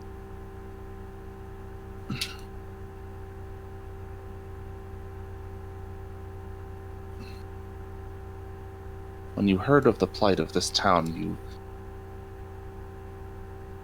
threw yourselves at the problem to solve it for the good of the people. Yes, Sir Grace, my friends and I did. It was what seemed right. Says,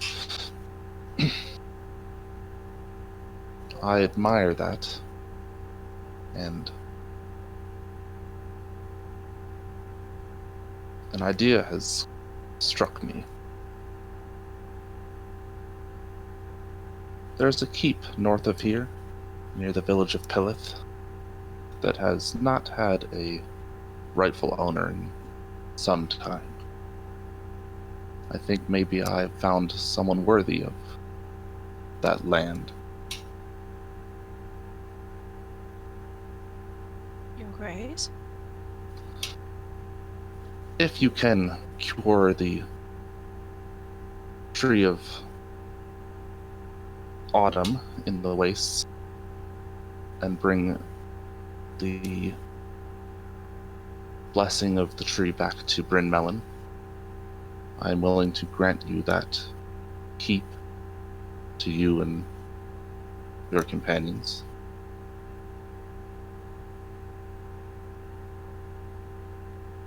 Grace's generosity is more than I could have expected, more than we could have hoped for.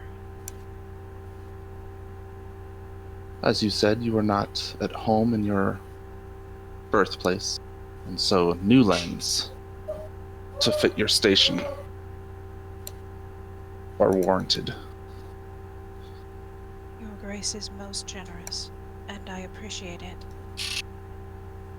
Of greater concern, though, if I may, Your Grace, and forgive the impertinence, my friends and I, if we are to effect the kind of cure that we hope to for the tree of autumn and the tree of spring,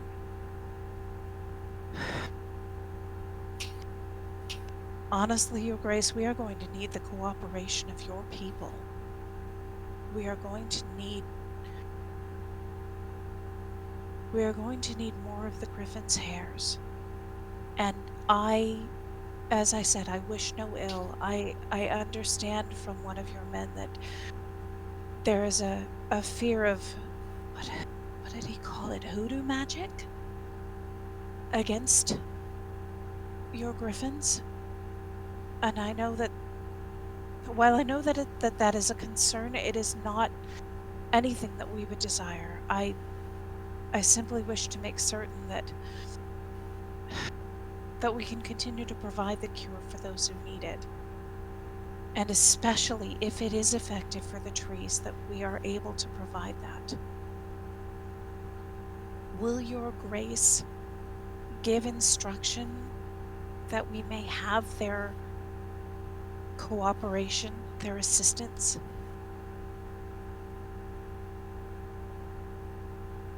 Yes. Yearly we will deliver the required ingredients. Thank you, my lord.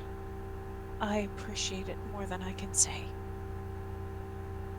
If you do not mind, Madam, how are you feeling? And she asks this of the woman in the cell. Tells you that she's feeling much better. Strength seems to be returning to her. Did you have marks upon your skin where the infection was? She shakes her head. No. Very well. Then we will take your word for it.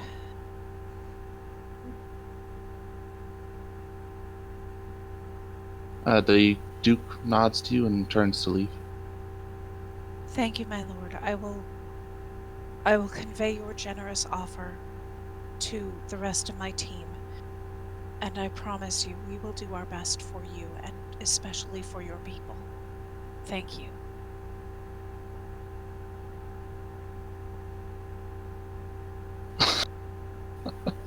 Oh God, what did you do? He notes your thank you, but doesn't say anything in return as he leaves the jaws.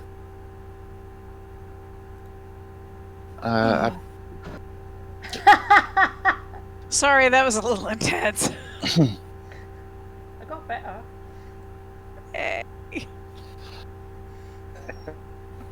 After about an hour, when the brews are complete, he returns to the kitchen and instructs Ambrose to take them and administer the remaining cures to the people in the jailhouse.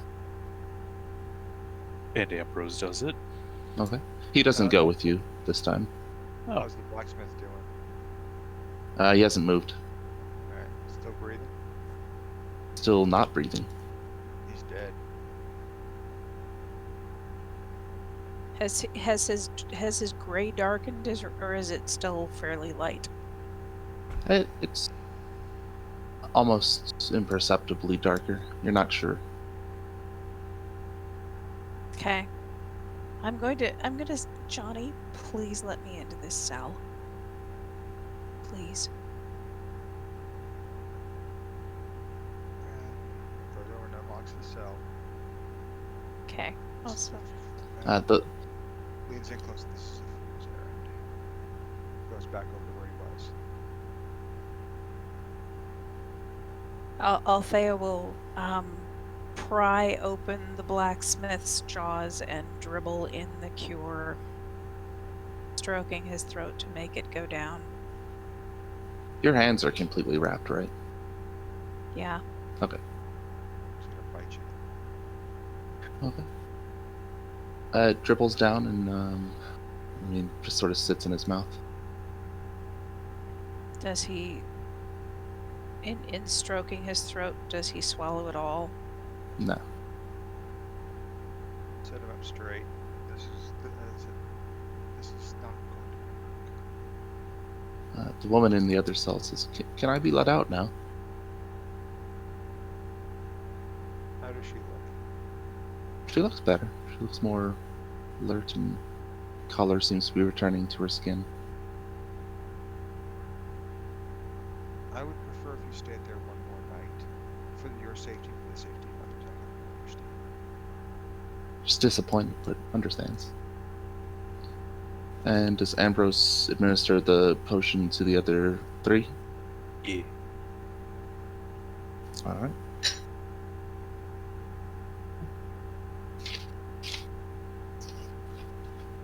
This guy's not gonna get any better, is he? Althea is holding both of this, is holding the blacksmith's head in her hands, kneeling on the bench beside him, and her lips are moving and tears are streaming down her face. She is praying desperately to the shield to work a miracle.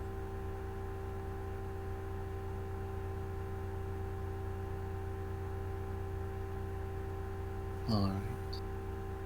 Based on what we've seen before, how long until he reanimates? You're not sure how long the parents in that house had been there before they started coming after you. I'm not gonna experimental. This guy's about the.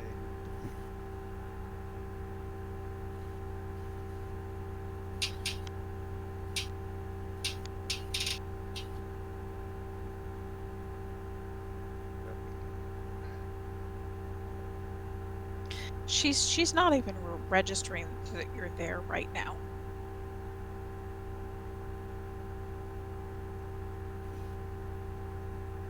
I'm going to take out my dagger, slip it into his ribs, nice and quietly. Okay. Into his Blood heart. pours from the wound, but it's backed with black ichor It's gonna get on my armor, but not on me. and sort of semi-coagulated already as well. Yeah. So come on, Althea, it's time to go. He wasn't coming back. And now he won't. And she just bursts into tears. I'll let her do that, and I'll give him rights and take her out of here. Okay. Meanwhile, back at the ranch. Ambrose has 1 potion remaining. Oh, I thought there were 6 people in the jail and the blacksmith was one of them. No, there were only 5. Oh, okay. Wait a second. Yeah, 5. so I guess just bottle the last one up, save it for later. These things don't last. Remember?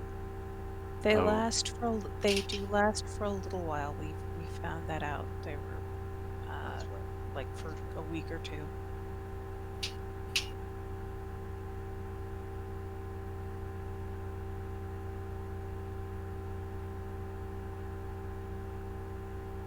Okay. What do you guys want to do now? Well, since this has been such a cheerful day, I say we just go and get hammered. Go find Gwen. Yeah, Althea is. I'm assuming you're half carrying her. She's Yeah. insensate. She doesn't know where. She's not resisting. Yeah. She wherever you want to take her, you're taking her. So take her back to her room and park her there. Alright. Carry her into the barracks. Gwen is hesitating. Hesitating. Gwen, how you doing? You missed all the fun. There's gross blood on his armor as he's Yeah. telling you this. Yeah. He's actually not smiling for a change. What Well, happened? and Althea is unhooded, unmasked, and Unresponsive. sobbing, just sobbing. What happened? Blacksmith didn't make it. She'll swear in Kopesh. And? All I heard is ish. Oh, she'll swear in Kopesh. Oh, gotcha. Okay. What does she say?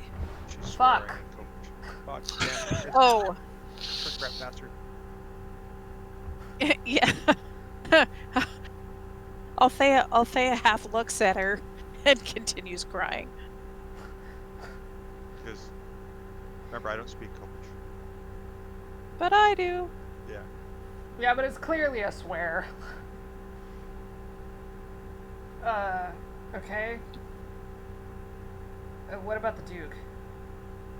You're cutting in now. Ah, seriously? Not any That's better. my connection is fine. What about the Duke?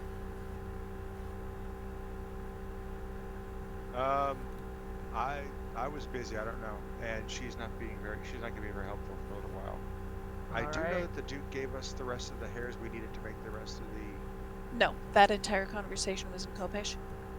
Oh. Well, Yeah, but the cures Yeah. the cures came in, so he knows that. Even got one left over. Yes. Wait, hold on. Does Gwen get that information that there's one left over? I mean, Ambrose is there, just like holding it. So Oh, okay. Ambrose, can you ask the Mantis how long these last? Like, for sure? Like, just double check. Sure. You're gonna head down to the kitchen then? Yeah, I guess I head back to the kitchen and ask Mantis friend if he knows how long these last. Okay. As Jaxxar is sitting there looking out through the eyes of the hawk, you note the Duke is approaching the kitchen. Okay, I'm going to release my hawk and come into my. Okay. He, eyes the hawk as he enters. And sees you sitting there, and the mantis man is just in his sort of crouching, praying pose. And he turns to the rider and says, "You don't need to guard him anymore." And the rider leaves.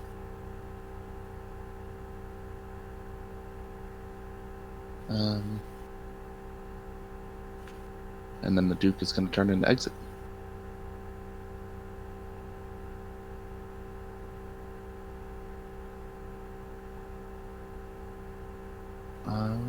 Ambrose will pass him on the way to the kitchen. He doesn't say anything, and he heads upstairs. Yeah, I just pass him if he doesn't say anything to Ambrose. Ambrose doesn't say anything back. The Mantis Man will tell you that the potions last 2, maybe 3 days. Okay.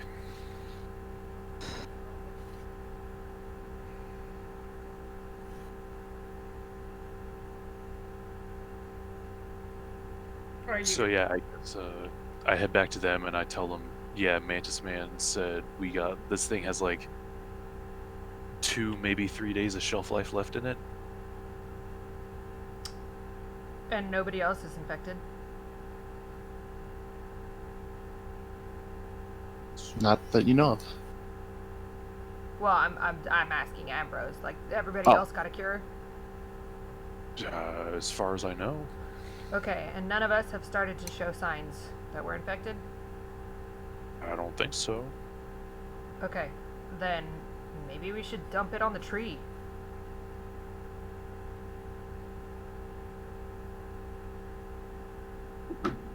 Can't hurt. Did Ambrose come back to the barracks? Yeah. I'm back to the barracks Okay. talking about that. I agree, tree. Yeah, that makes most sense. Unless somebody else infected turns up in the next day. Because none of us actually know about that, right? Because we were all checked out by Gwen and said, "You're fine."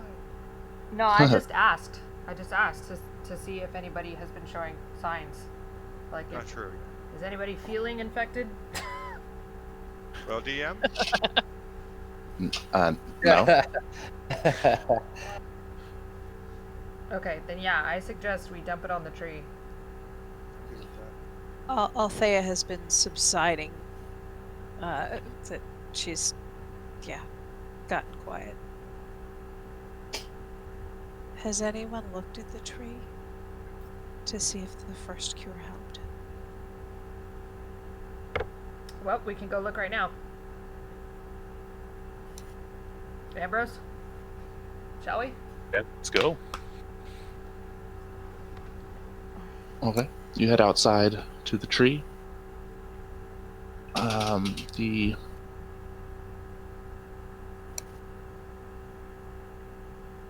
The griffins are all still milling about. The tree seems that there's some black goop near the roots. Bits of bark are showing through the black fuzz that had been growing on it. It looks like bits are sloughing off. As in, like, it looks like it's healing, kind of, maybe? Yeah. Oh, dude, do it. Yeah, Ambrose dumps the other potion, kind of like, sprinkling it, kind of sloshing it over the roots, trying to get as much coverage as possible. Okay. Should we, clean off the fallen goop? Maybe with a stick. I wouldn't. I mean, what if, a raccoon comes along and nibbles on it? What happens then? That is a good question. Infected raccoon. zombie raccoon of death.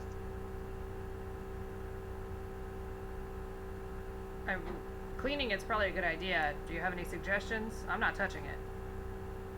Can I prestidigitate it away? Can he?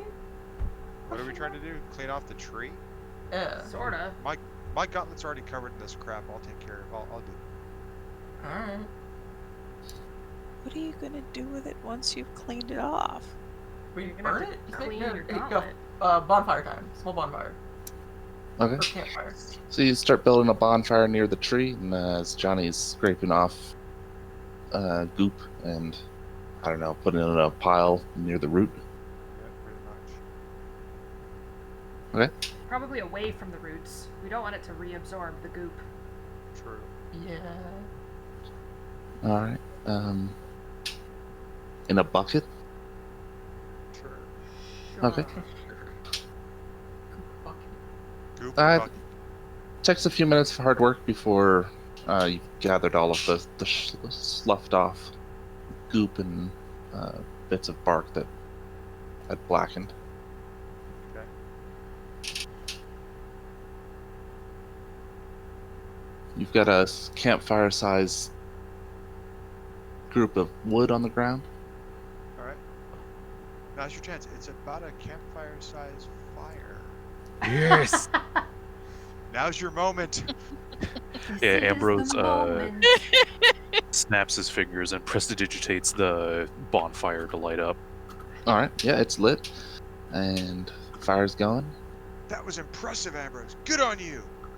I don't even need to snap my fingers to do it. I just think it looks cool when I do it. Awesome. Should somebody go tell the Duke or somebody relevant that we're doing this so that he doesn't freak out? Does anyone in our group have the ability, have animal handling? Maybe. Negatory. At least I don't. Hold on, let me check. I Nope, can't remember. Absolutely not. I've got. I'm not proficient. I'm probably decent at I mean, it. yeah, anybody can do it, but Yeah, I'm just wondering if these griffins are milling around.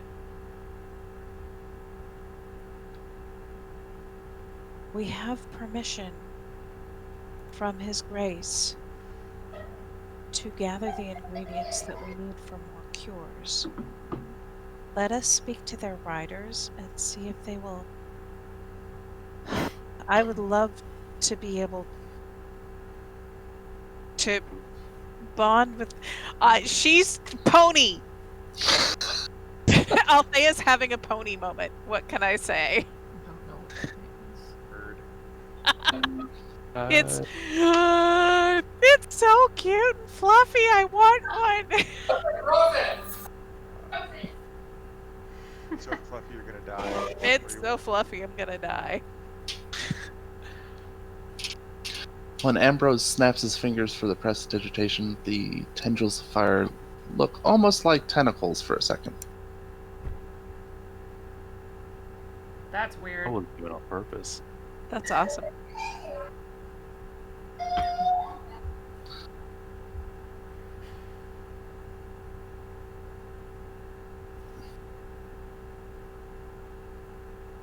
Alright, so we know that the cure is helping a little with the tree. That's good news. But it does mean we need more, not even just for this tree, but for the other one. We still have 3 bulbs, but we need 3 more griffin hairs. Well, And then once we are able to acquire more bulbs, we're going to need more griffin hairs. yeah, right. We just, okay. 2 to 3 days. We've got 3 bulbs. Duke is here, so we've got supply. I'm just saying, we might want to make 3 more cures and go after that other tree and dump 3 cures on that tree. That is my thought as well. Alright, And we're going to want to the do that Duke before the has- griffins go away. Indeed, and the Duke has told me that he will instruct his people to aid us as much as they're able to. Okay. Alright, well, do whatever you need to do. I think that's what we should go do next. We should probably tell him that the cure is helping this tree, at least a little Yes. bit. If he wants to assign someone to, like, tend to the tree and, like, continue to clean it as the stuff sloughs off, just tell them not to touch the stuff. Right. And then we can go take care of the other tree. Right. And then were you telling them that you are going to set the goop on fire? Yes. I suggested that be done. I don't know if anybody did that. Yeah, but I'm going to pull myself together, and since I've had the conversation with the Duke, I'm going to go and see if I can either find him or find whichever one of the riders is closest and say and explain what we are doing, and that what we had tried previously does seem to be helping, and that His Grace said that we would have their aid so much as they were able to provide, that when we requested additional griffin hairs, that they would that those supplies would be provided so that we could see to the healing of the tree of autumn as well as to the tree of spring here. Okay. There's a rider outside still, as well. Okay. So just So go I'll up to talk. him. Yeah, I'll talk to that rider, and Okay. I will explain the situation and ask him if he would be willing to provide 3 additional hairs. We have 3 more bulbs that we can take to the other tree. That this tree is currently showing the signs of healing, and that we are going to do what we can to aid in that healing.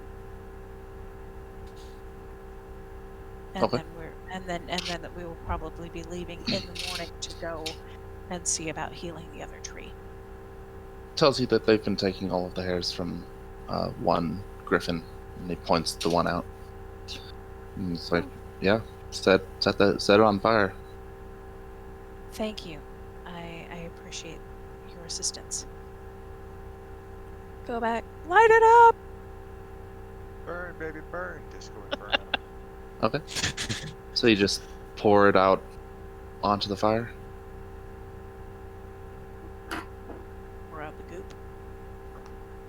I don't know who has the goop bucket. I suppose it's Jonny. Yep. Johnny's a goop man. Goop man. Dun-dun-dun-dun-dun-dun. Okay. So you pour it over the fire, and is Althea grabbing the griffin hairs? Yes, I'm going with the rider or going where directed to collect the griffin hairs. Okay. As Yes. the goop hits the fire, it sort of bursts and just shoots out, showering everyone in the vicinity. You Exciting. gotta be kidding me. So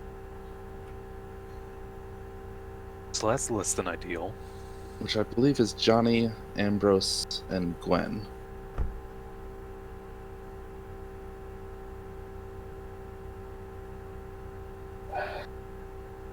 Is that correct? How much?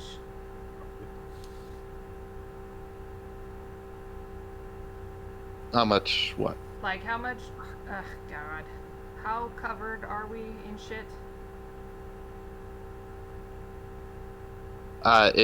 It sprays like all of you. Like a lot. We're at like Nickelodeon It's- levels of slime. It looks like even more of the goop than what was in the bucket. Charming. Did it get back on the tree? Ambrose, Like a can you TARDIS prestidigitation this off? I give it a shot. Does it work? Can I get goop off of it? It didn't get on the tree. You would set up the fire away from it. Okay, good. You can prestidigitate the goop off of yourselves.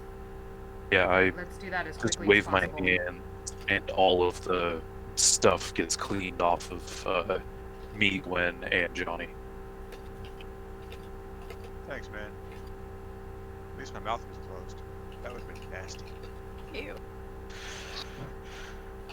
So as Althea is pulling hairs from the griffin, you hear the burst from the fire.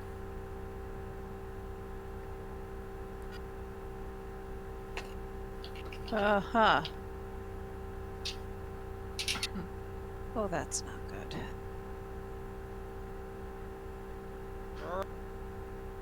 Okay. And that's a good place to stop. As I'm combing my fingers through the griffin's mane, how many hairs do I manage to get? How many do you want to get? As many as I can without denuding the poor critter. I mean, I would like to be able to get a good, like, 20 or You can so, get 20, because yeah. we're gonna need that many. Yeah. You can grab 20. Okay. Alright, but I'm gonna change this down here to 20 griffin hairs.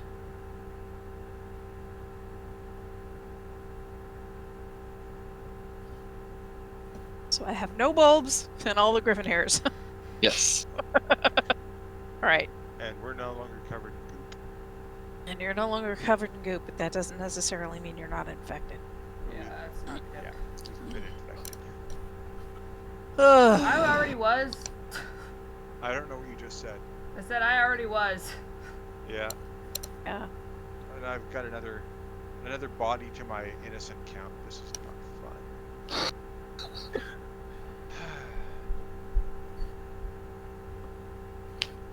Alright, well, tell them not to do that. Yeah. Maybe ask the mayor what to do with this stuff. She did mention something at some point that fire just made it worse. We probably should have asked her.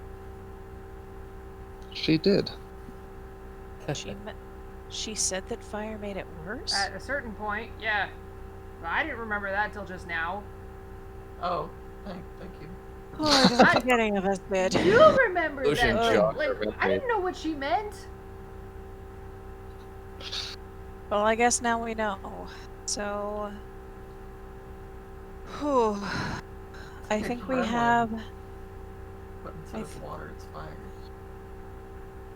Well... But the goo seemed to be going away on its own before we... Yeah, after the first cure, right? Yeah. Yeah. So perhaps we should just leave it as it is. In a bucket. Well, no. We could do a more controlled torching next time, maybe. Maybe it's the amount that we have it concentrated in one place. I think we should ask the mayor. Could also try something like, if fire doesn't work, thanks to my Book of Shadows, I know acid splash. We could try dissolving it. That might be a good idea. We might want to take it out into the wastes, though. Yeah. And since we need to go see the Tree of Autumn in the wastes, let's do that.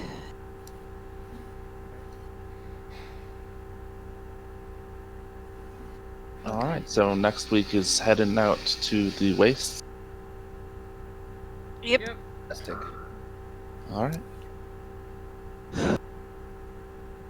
Well, I guess that's that for this week. See you guys, or talk to you guys in a week. Alright. Awesome. Thank you Bye. all. See you guys. This was intense and awesome. Thank you. Good. Woohoo! Good role-playing game, you guys. Okay. Have a good week. Yep, you too. Yeah. Bye. You too.